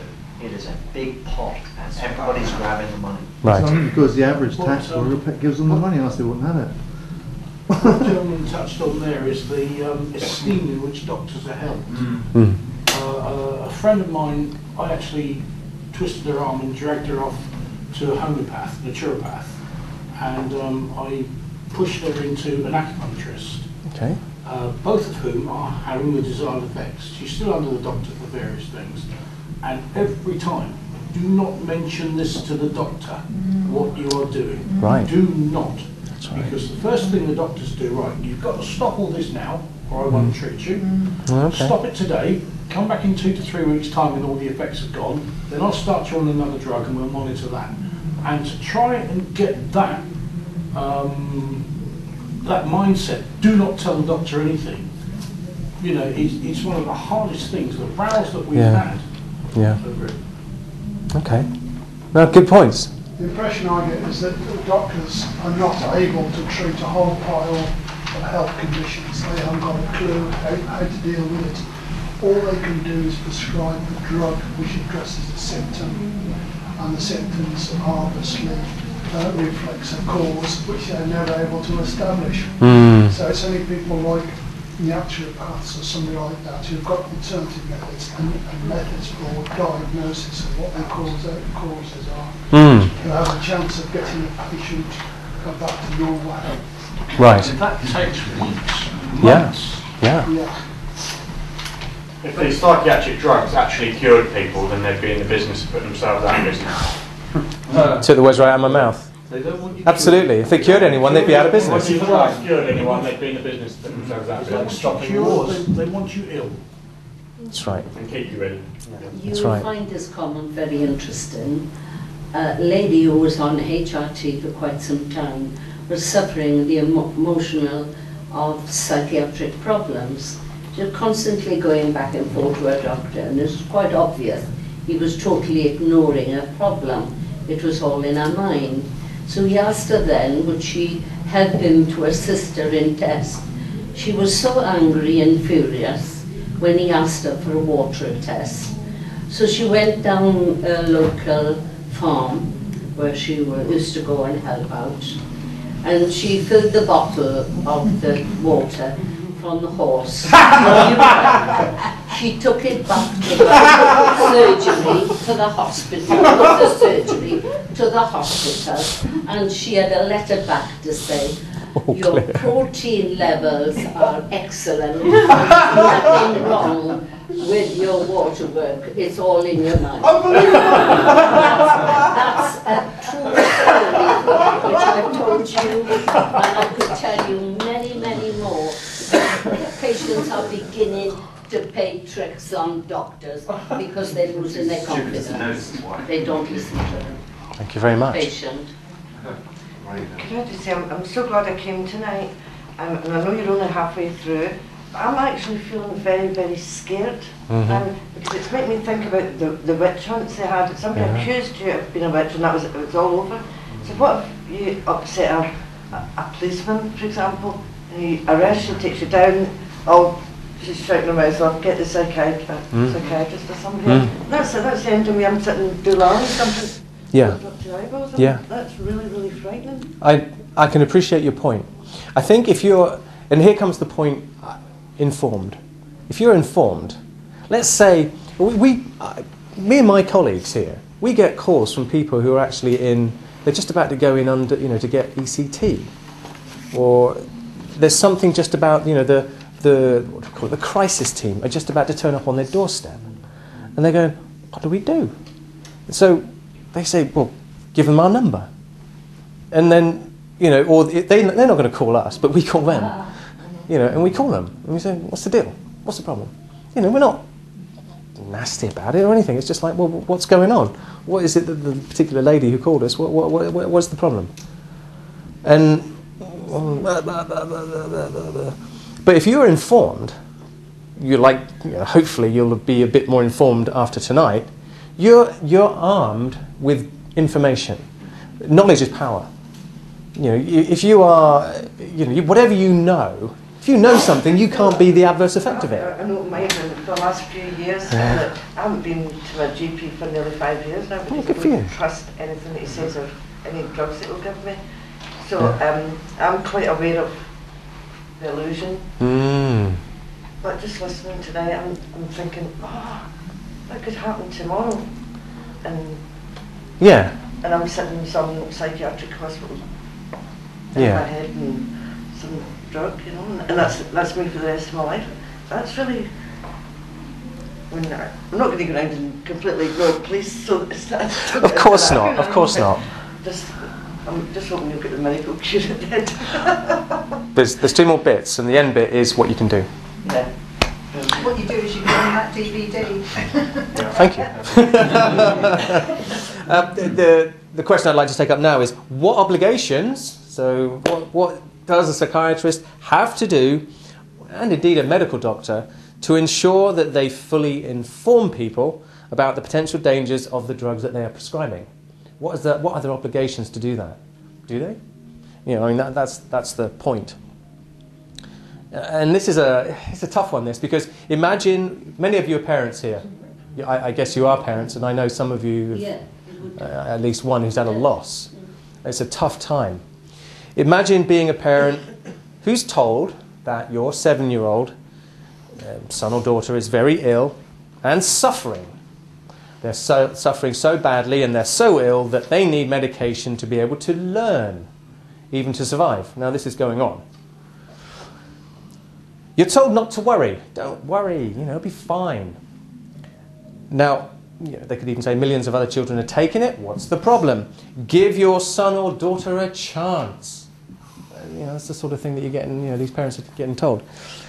Now imagine being told that unless you administer the drug to your child, he or she could be removed from your home. That's right. Because to deny the medication, to deny this psychotropic mind-altering drug, would constitute emotional and medical neglect. That's right. Under such advice, you agree to the medication. You agree to giving your child a mind-altering drug. Now imagine, and this is the tough bit, now imagine hearing the news that your son or daughter just died suddenly and inexplicably. No reason.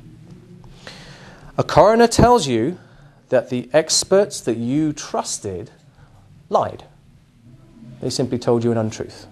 They didn't tell you what was really going on. The medication is the cause of your child's death. This scenario, let's face it, it's common, where psychostimulants, well, we're talking about psychostimulants particularly here, but I know there's other drug categories as well. But specifically with children who are being told they have emotional, behavioural difficulties, they can't learn, they're being given psychostimulants. So the scenario is common where psychostimulants are prescribed to millions of children.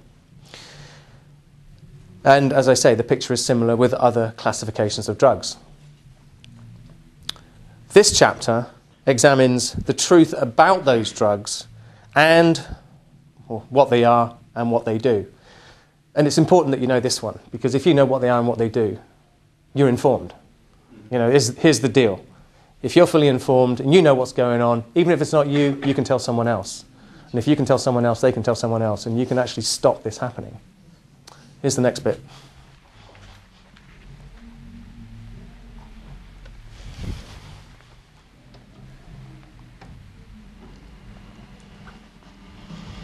If drugs are being sold as safe and effective by psychiatrists and drug companies, why is it that we are seeing an alarming increase in consumer-reported adverse side effects? What are psychiatrists not telling us?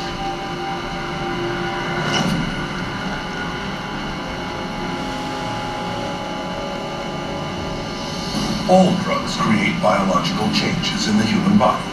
In mainstream medicine, those changes that are intended are called main effects. Those that aren't are called side effects. No drug is without effects, side or otherwise. But with psychiatric drugs targeting delicate brain processes, all effects, even main effects, can be hazardous, unpredictable, and sometimes irreversible. All these medications that are apparently supposed to be act as a magic pill, they're finding that all of them have side effects that could put the patient in harm's way just as well as it can help them. So, just what are these drugs doing, and how do they work? To find out, you should be able to locate much of this information in the drug's package insert, or PI. Contained in this insert is the mechanism of action, the drug maker's explanation for how the drug works on the body. Take, for example, antibiotics, drugs used for over 50 years as a cure for infectious diseases such as tetanus, tuberculosis, and strep throat. Its mechanism of action is well known. Antibiotics prevent the cellular activity of bacteria, thus inhibiting its growth or killing it altogether. But with psychotropics, drug makers say on their own package insert that their mechanism of action is unknown. Most of the medications that are given to clients, whether they're SSRI medications or they're antipsychotics, a lot of the pharmacology of these medications, they don't even know how they work in the first place. But it has been noted that there is one primary side effect of psychotropics that is common to all. Most medication and psychotropic medication, I've noticed, tends to frighten things, so that while you're decreasing the depression, you're also decreasing the joy. And so you're minimizing what it means to be human in the service of avoiding dealing with the problem. They can't connect to the world around them. They feel like there's no feeling, which is, you should have some feeling there. All that's doing is really numbing them down, and they're not doing the work that they need to do to resolve an issue that's going on somewhere internally. But the numbing of of emotions is not the only way psychotropic drugs affect the user. Each of the 5 main classes of psychotropics has side effects of its own. Typical antipsychotics, such as thorazine, are powerful chemicals originally designed to shut down the central nervous systems of mental hospital inmates. They are now mainly used on people with serious mental problems, and they can cause feelings of helplessness, deterioration of the mind, neurological damage, dementia, trembling, twitching, and damage to internal organs, to name a few. Anti-anxiety drugs such as Valium and Xanax are prescribed for nervousness, anxiety, and panic disorders. They can cause patients dissociation, cognitive impairment, increased aggression, fatigue, hallucination, and acute amnesia. They've got foggy thinking. They're bloated. They have weight gain. They're now diabetic. It's one symptom after another, all caused from the drugs that they're taking, and they don't realize it. Stimulant drugs like Ritalin, Adderall, and Concerta are mainly used for people with so-called attention problems, such as attention deficit hyperactivity disorder. These drugs are very addictive and can result in stunted growth, weight loss, manic behavior, heart palpitations, neurological tics, cardiac arrhythmia, gross brain shrinkage and malfunction, anxiety, insomnia, violent behavior, and even sudden death. Ritalin, a stimulant commonly prescribed to children, acts on the body in a very similar way to cocaine, but is far more potent. And recent studies show that it can cause permanent changes in children's developing brains. So you're going to have problems, and it is shown that some of these medications, particularly the stimulants that they're giving, like Ritalin, Concerta, all the ADHD medications actually shrink brain tissue. They know that these psychiatric drugs destroy cells, destroy brain cells, shrink brain tissue. How can that possibly ever benefit anyone? It can't. That's the simplicity. It's not possible. Antidepressants are a 4th class of psychotropic drug. As their name suggests, they are used to treat depression and mood disorders. The list of side effects includes blurred vision, dry mouth, low blood pressure, internal bleeding, weight gain, sleep disturbance, seizures, impaired cardiac function, and psychosis. The most common that I see is the sexual dysfunction. So women having a hard time reaching orgasm or just finding that their libido is lower. And I see that with men as well. And the second most common thing I see is weight gain. I have to say it is not terribly uncommon to see a 40-pound weight gain with antidepressants. One study found that Paxil, a leading antidepressant, increases the risk of breast cancer in women by 7 times. Perhaps riskiest of all is the drugging of pregnant or postnatal women with antidepressants for depression. When the mother takes the drugs, the psychiatric drugs, or any type of drug in that, like an antidepressant or anti-anxiety or an antipsychotic drug, that's going to affect the baby as well as the mother, not just the mom, because the baby's going to get it straight through the umbilical cord, through the bloodstream. The drugging of pregnant women has led to a 20 to 30% hazard of preterm birth, brain damage, and lower fetal age at delivery, and nearly triples the risk of severe birth defects.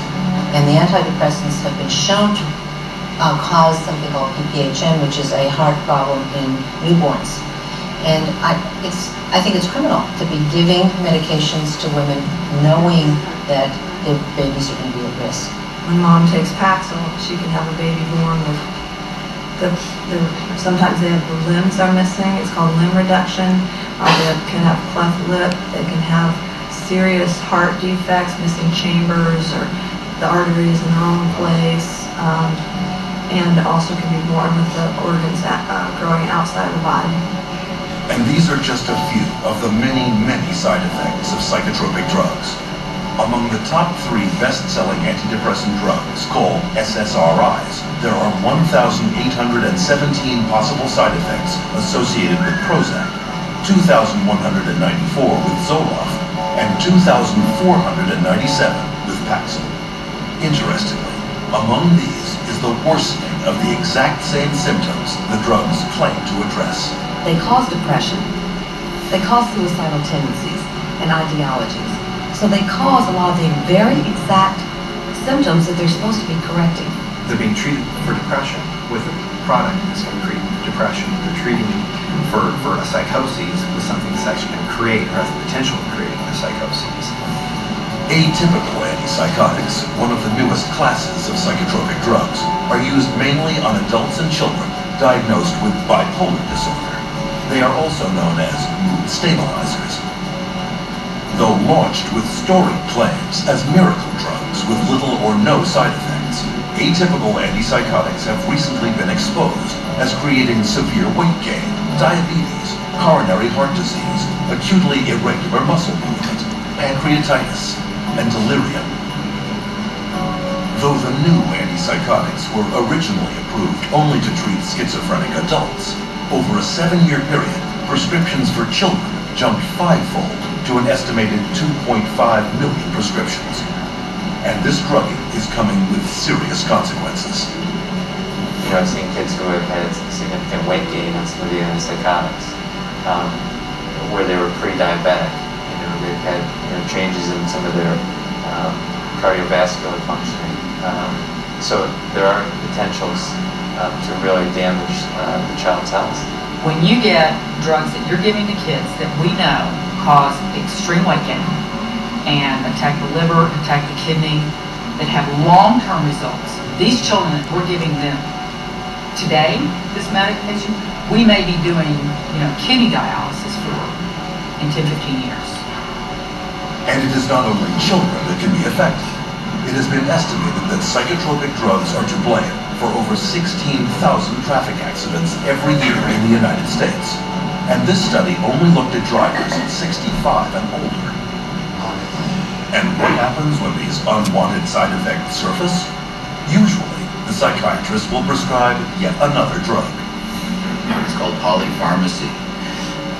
It's just, adding additional, the first drug doesn't work, you add a second drug. If you have an adverse side effect from a drug, then you add another drug to deal with the adverse side effect. And then let's say they start an antidepressant and now they can't sleep. So in order to counteract that, they'll be given a sleeping pill. Then a tolerance builds up. So they might now need another drug because they're now at a tolerance level of the first drug that it's no longer creating the, quote, expected or helpful result. It's not uncommon to see people 5, 6, 8, 9, psychotropic drugs. And there's absolutely not a shred of research that supports that these drugs can be used safely and effectively in combination. Consider tardive dyskinesia, a movement disorder entirely caused by psychotropic drugs. For 20 years, beginning in the 50s, psychiatrists failed to inform patients about the link between tardive dyskinesia and antipsychotics, such as Thorazine and Haldol. By the time psychiatrists admitted the truth about their pills, thousands had been permanently crippled. Even today, tardive dyskinesia has developed in 73,000 older adults, and drug-induced Parkinsonism has appeared in 61,000 more. But this class of psychotropics is far from the exception. Reports are now surfacing that today's atypical antipsychotics and antidepressants, such as Zoloft, are causing widespread tardive dyskinesia, sometimes within months of first use. But psychiatrists and drug companies continue to dispute this damning new evidence and go on prescribing these drugs, even to children. But of all the side effects experienced by users of psychotropic drugs, the most horrendous may be an intense inner agitation and restlessness, known as akathisia.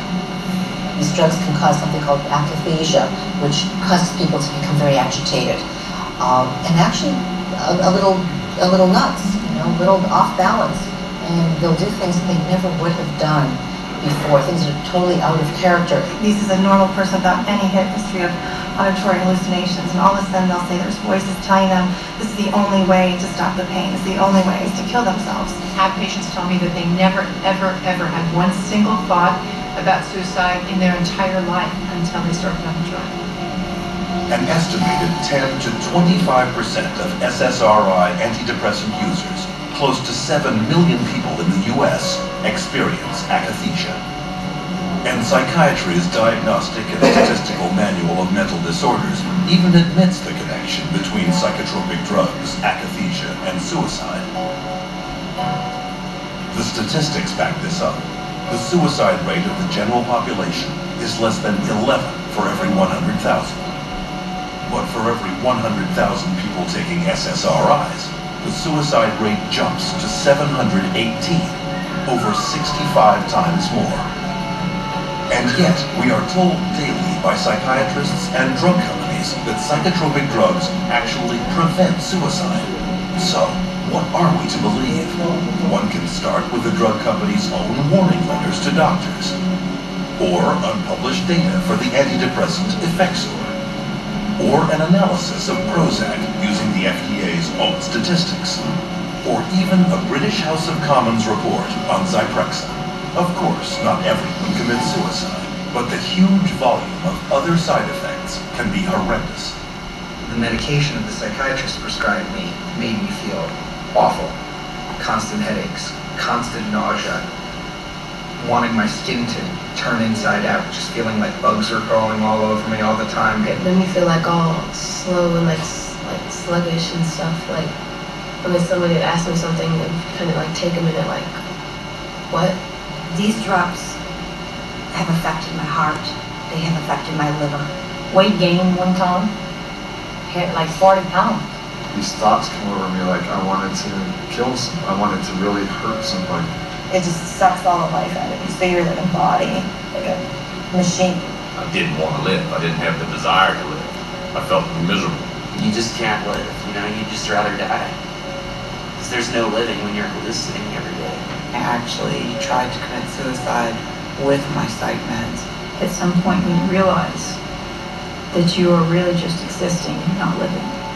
At some point you realize you need to take the risk to get off.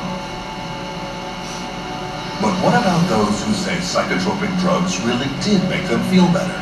That for them, these are life-saving medications whose benefits exceed their risks. Are psychotropics actually safe and effective for them?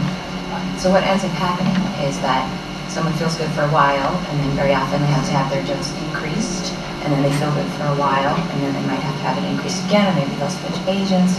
So it's that kind of a story if you're not actually getting to the root of what's going on. I think the research is pretty clear that that then also starts to change, and you start to have a super sensitivity to being depressed, in which case then they become more depressed, and then they're chronically depressed.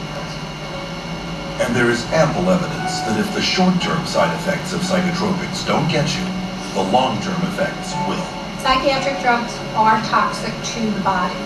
They do build up in the body and add to the body's reserve and reservoir of toxins that will suppress the immune system, and the body will try and fight them as foreign objects. If they're on these medications for years and years and years, I mean, one of the things that we know about adults and some of the, for bipolar schizophrenia is that they're dying at younger ages, and these are adults. So if we're starting this medication approach with young kids, what is their life expectancy going to be? No one's really examined it or is looking at the big picture, which is what does it really do to a society with a proliferation of mood-altering, emotion-altering, or blunting in a society at large. And I think we're going to really see a huge, huge increase in violence and suicide and a lot of bizarre behaviors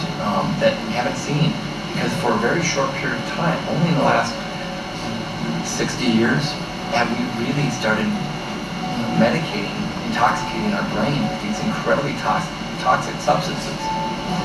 The very real probability of significant long and short-term side effects should give anyone considering taking psychotropic drugs great pause.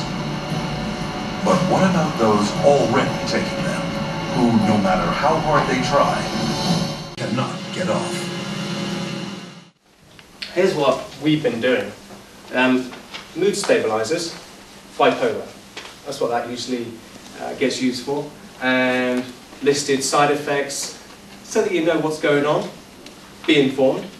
Then we've got antipsychotics. I'm sure, olanzapines, risperidone, these types. Again, you need to know what's going on. Anti-anxiety drugs. Psychostimulants given to kids with ADHD. Psychiatric drugs in general, and antidepressants, the ones that you heard about there, and the horrendous paradoxical effects, including suicide, that go along with those particular drugs. Are you aware there are 40 to date, 47 young people have committed suicide in the Bridgend area? Yeah, we heard that just now. Yeah, we just discussed that. Oh, right. We did. I didn't hear it. Oh, yes, we certainly got that. The other point I'd like to make, December the 1st, we had an adjournment debate in Parliament on no duty of candour. So patients are very vulnerable in the hands of the medical profession. If doctors have no duty of candour to tell the parents the truth, how can the patient be sure that the doctor's functioning in their best interest? The point with that is to be informed and ask. You can ask, but they still can withhold vital evidence. That was held in Parliament on the 1st of December 2010. It was Parliament agreed that this must be changed. Unfortunately, it's now being subverted by the House of Lords. Right, right. So they're fighting tirelessly in the interest of patients. Okay. And no duty of candour.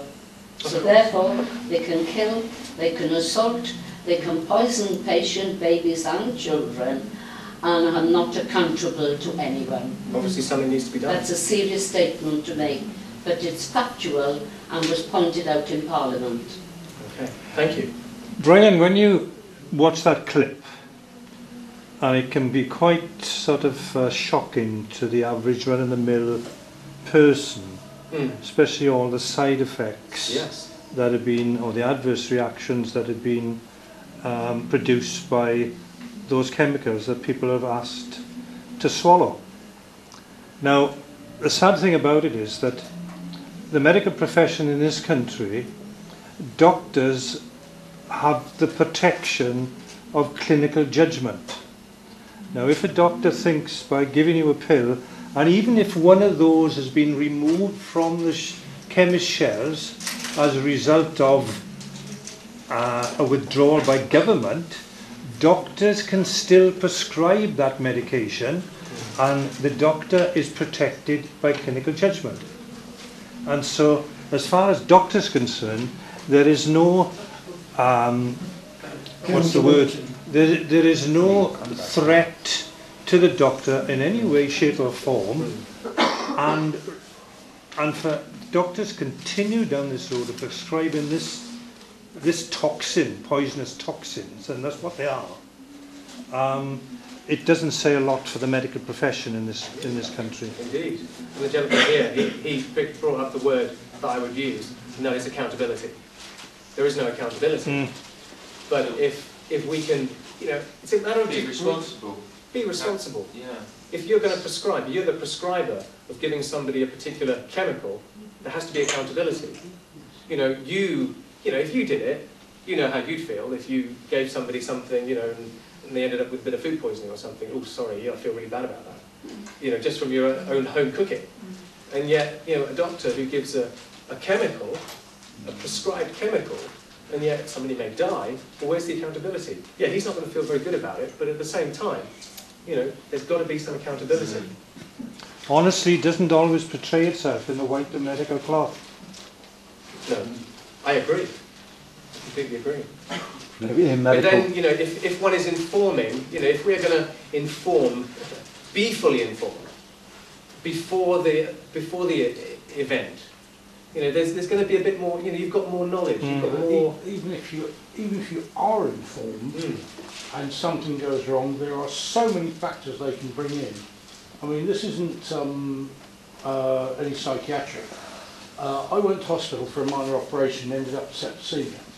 I'd signed everything, if I didn't have it, I'd done all the tests and so on. And I ended up, let's just say, 5 sets of antibiotics for about 2 to 3 months. If I hadn't gone in when I did, I'd have been losing parts of me. And they just said, oh, in this case, they said, you're clinically obese. Well, not quite, I've been this weight for 25 years. No, that's it, go away. And there is so much that they can use. That's short and sharp, that one. But when it comes to mind, well, there were other factors we didn't realise that were deep-seated neurosis that the drugs brought out. And it goes on and on and on. Because it's sort of like saying, well, we didn't know about that, but then this came out, and it was a combination of those two together, and so on. There's so much they can use. Right. Why are they using things like this? It's to evade the risk of liability. To save money.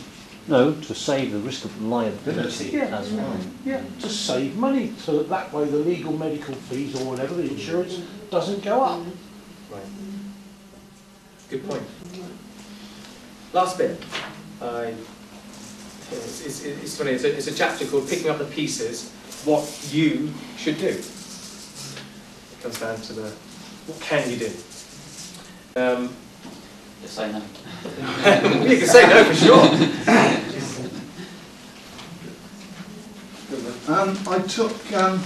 I've got the statistical manual DVD and a couple of others at home, right? I took all three to a GP about 7 months ago and offered him in Westbourne, and he had a quick look at them. He said he didn't want to take them off me because he said he had a family to support and he would probably lose his job.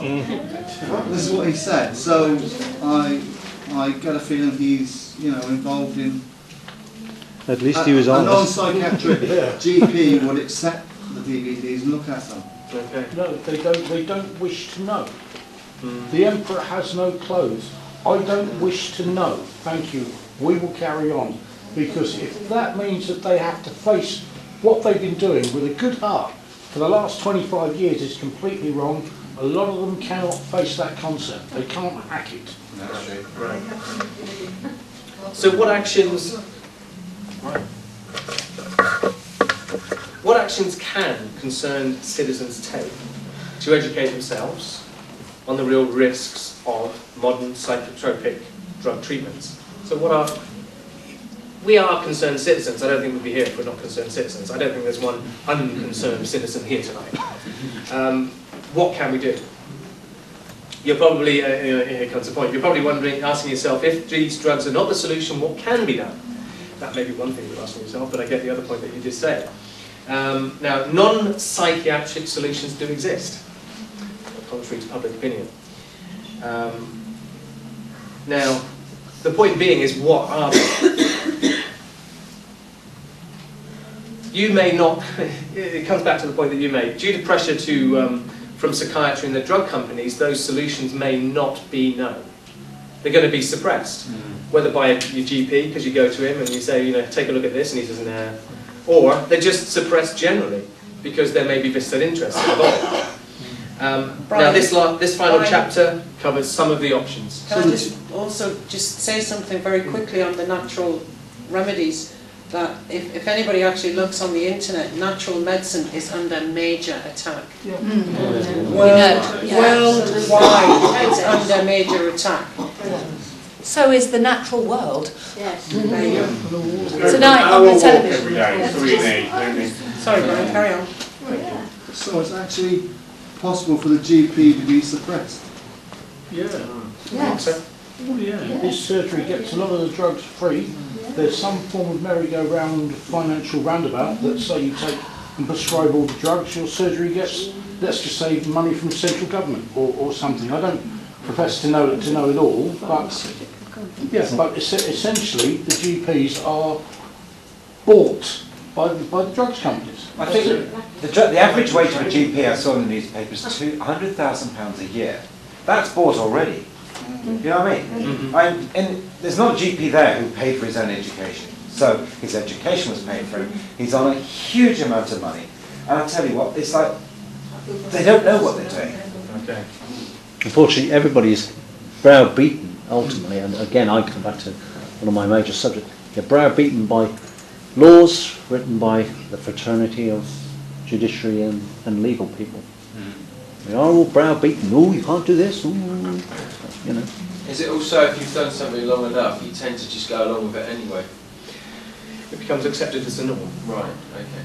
You know, whereas, yeah, again, free-thinking people, if you suddenly go, oh, hang on a minute, what about doing this over there? Oh, no, you can't do that.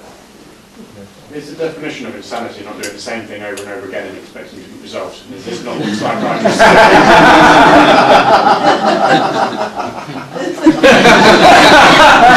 Don't know what you mean, don't know what you mean, don't know what you mean. Let me play the last bit. This is looking at, it covers some of the options of what we can do. You know, if we're going to inform, what are our options? Let me play this last bit. Looking at your diet to start with. It's not a bad idea. Just doing a good walk every day. I like it. After all that we have seen, should we believe psychiatrists when they claim that just around the corner is their next new breakthrough? And if psychiatry isn't working, where do we go from here?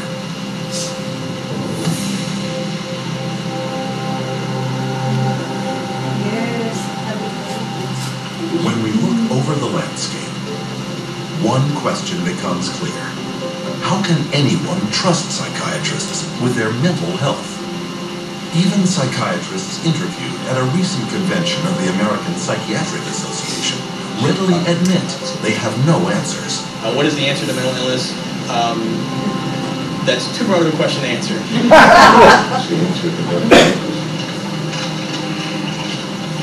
I don't think there are any answers to mental illness. That's all. I think we still need a better answer than the one we have now for mental illness. I can't even understand the question. These are like chronic problems. You can't just cure somebody. Since psychiatry has no answers, how do we care for those with very real and severe psychological problems? There are, in fact, many, many answers, but you will never hear about them from psychiatrists who prescribe psychotropic drugs.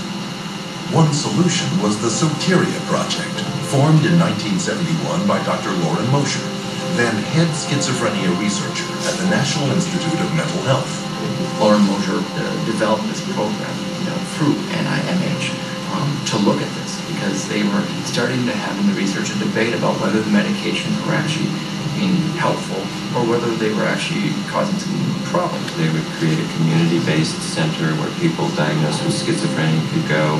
It was going to be non-drug oriented because he didn't believe that psychiatric drugs were the answer to schizophrenia. It provided a place to where there could be people there who would be supportive and be there during the time they have a crisis. Instead of medicating them, be there with them and help them through it. And the results were staggering. Soteria residents did significantly better than their peers who were on drugs, with far fewer readmissions. The success of Soteria House proved that understanding and compassion could relieve mental turmoil far better than psychiatric treatment, and without the nasty side effects. But despite this, Dr. Mosher's breakthrough would soon be utterly rejected by a psychiatric community dependent on psychotropic drugs and pharmaceutical money. In Dr. Mosher's 1998 resignation letter to the American Psychiatric Association, he wrote, "Psychiatry has been almost completely bought out by the drug companies. We condone and promote the widespread use and misuse of toxic chemicals that we know have serious long-term effects. Is psychiatry a hoax as practiced today? Unfortunately, the answer is mostly yes."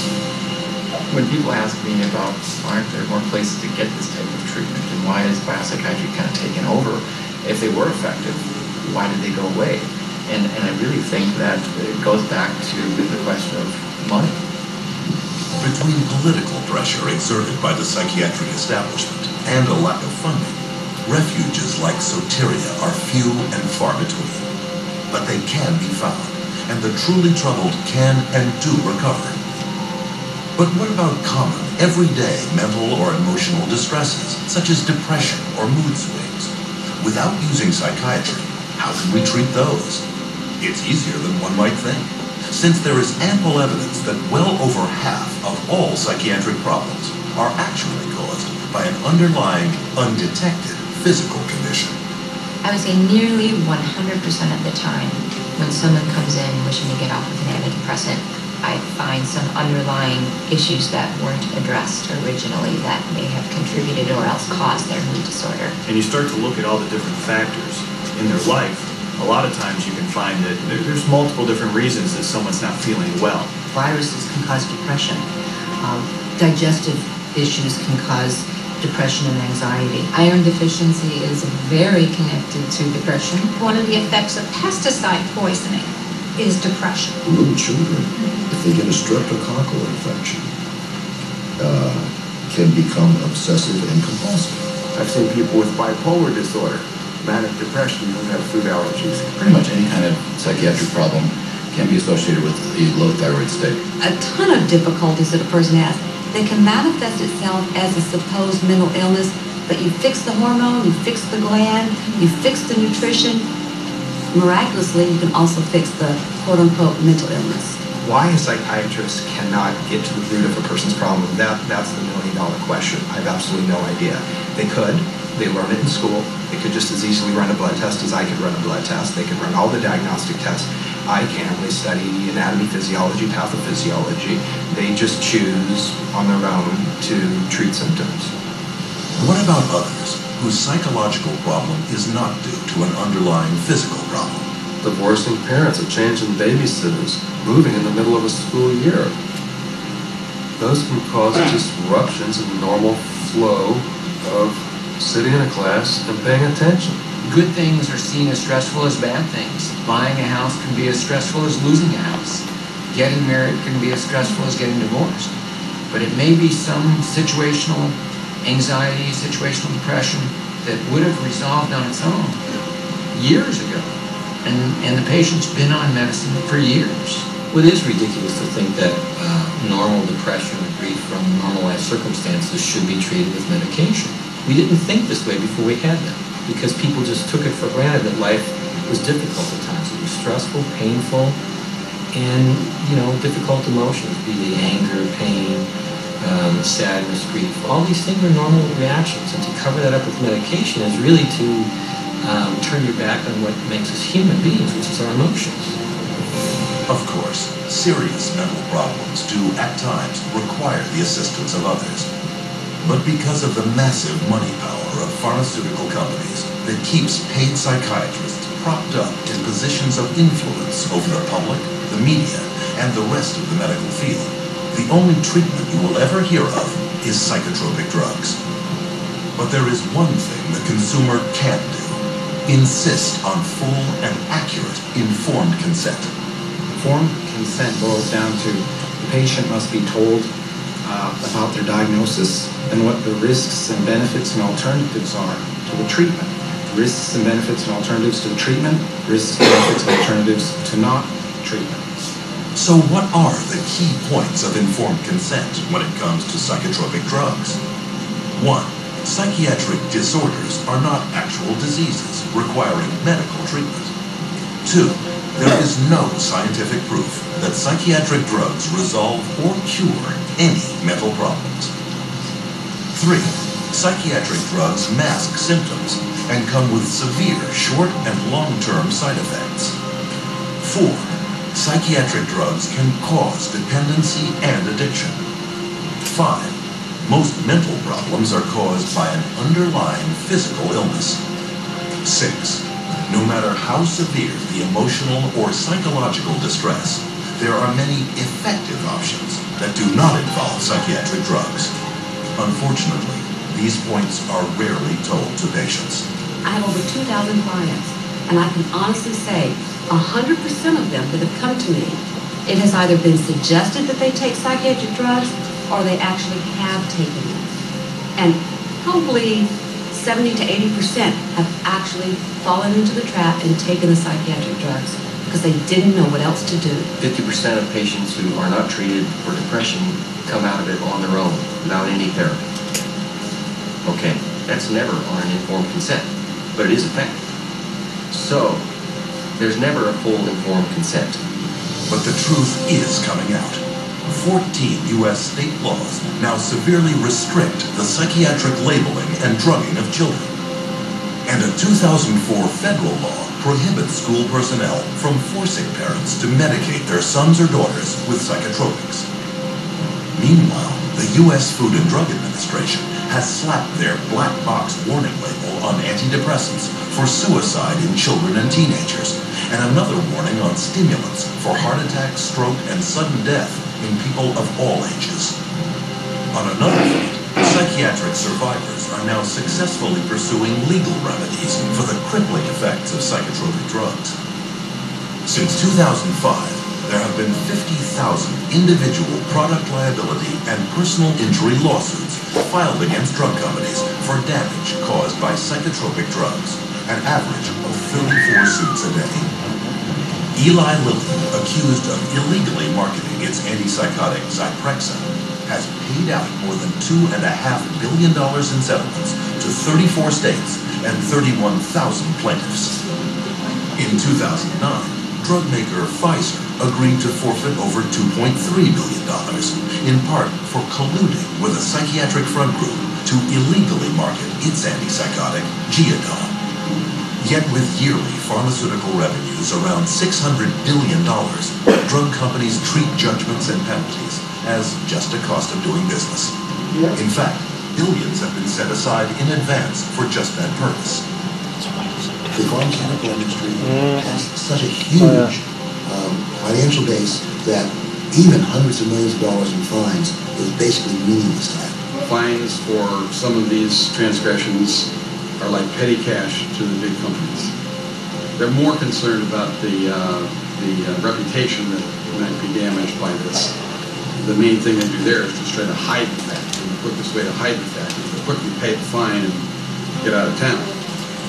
And this opens the door to enterprising attorneys, but they have to be prepared. Lawyers need to understand that they do not receive adequate scientific training to conduct these cases by themselves. They need to gather together a team of experts who will help them to do these cases wisely and well. And then other people will begin to see the rates of success that we have had over the last 12 years doing what I call science-intensive litigation. You have to go to the experts in the field and say, okay, bring your expertise to bear, come to court, and tell people what you know. I have found that there's an overwhelming number of people that when they see the atrocities that have occurred with psychiatry and the way people have been treated, they are very willing to come over and testify against psychiatry and testify against techniques that are being used. The court system is just one area where people are speaking out. You too can help by sharing this documentary with coworkers, clients, patients, friends, and loved ones. In doing so, you will answer our final question. What can I do to protect our world from the scourge of psychiatry and psychotropic drugs? Get the facts at cchr.org.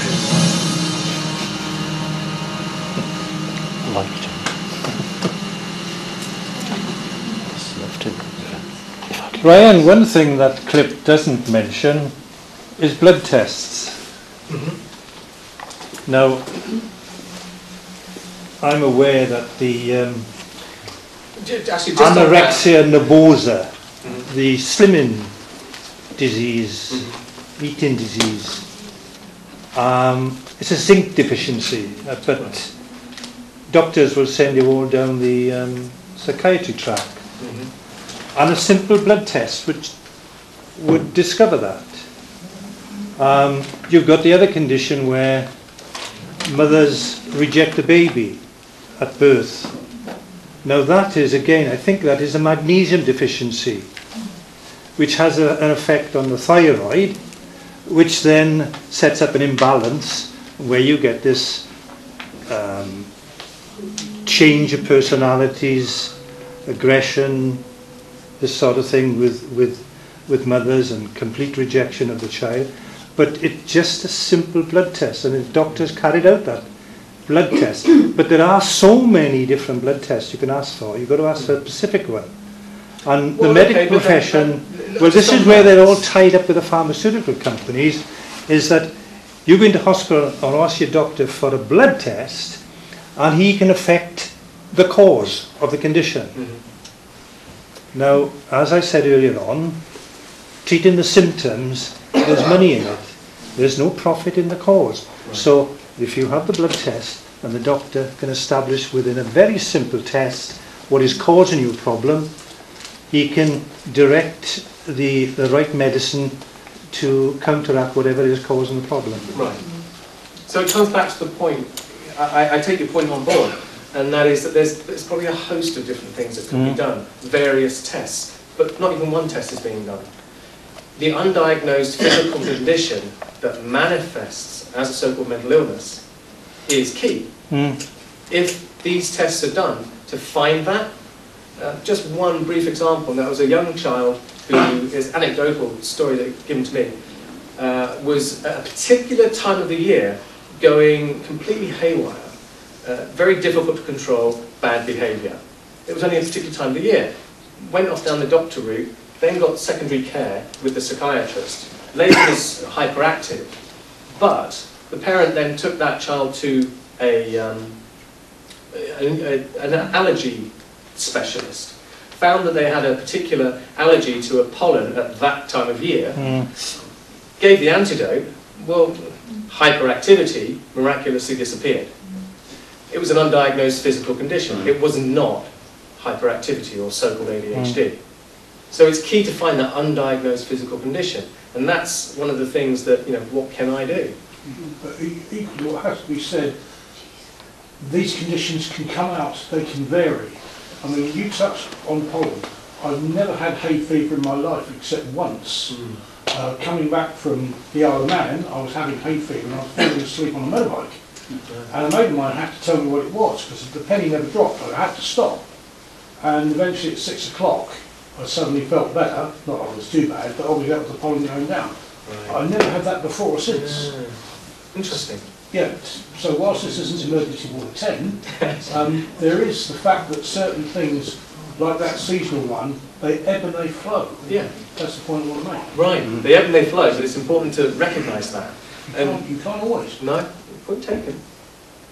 I think we have to accept that a lot of this is deliberate. They can't, these are highly educated people. They know they're masking the fact that we just need to eat proper food. We need to have a non-toxic air, water, soil, talk to the natives in the Andes or somewhere. It's all known, and we need to address our emotional states. And when you've got a hyperactive kid, it's unhappy. Get and see Super Nanny. The parents are probably stupid. And we have to address our emotional selves and what we put in our bodies. And I think this is all known by these people. Indeed, indeed. And that point itself, if you have a poor diet, you could have an undiagnosed physical condition. A poor diet can be a physical condition. It's not necessarily recognised, it's not medical as such, But a poor diet is going to affect all the tissues of your body, all the cells of your body, the energetic aura of your body, your chakras, everything, whether you receive light from the cosmos or not. That is true. Yes. I think that's a good point to end off on. I want to thank you all very much for being here, staying with me, and showing an interest, and I'm really pleased to get your feedback.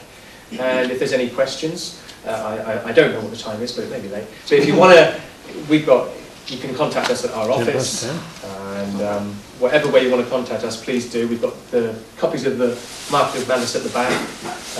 Take it, show it to your friends. Get the word out there. Make sure that people are fully informed. How about these booklets? Yeah, they're at the back as well. Great. They are available. Very informative. Very good. Thank you.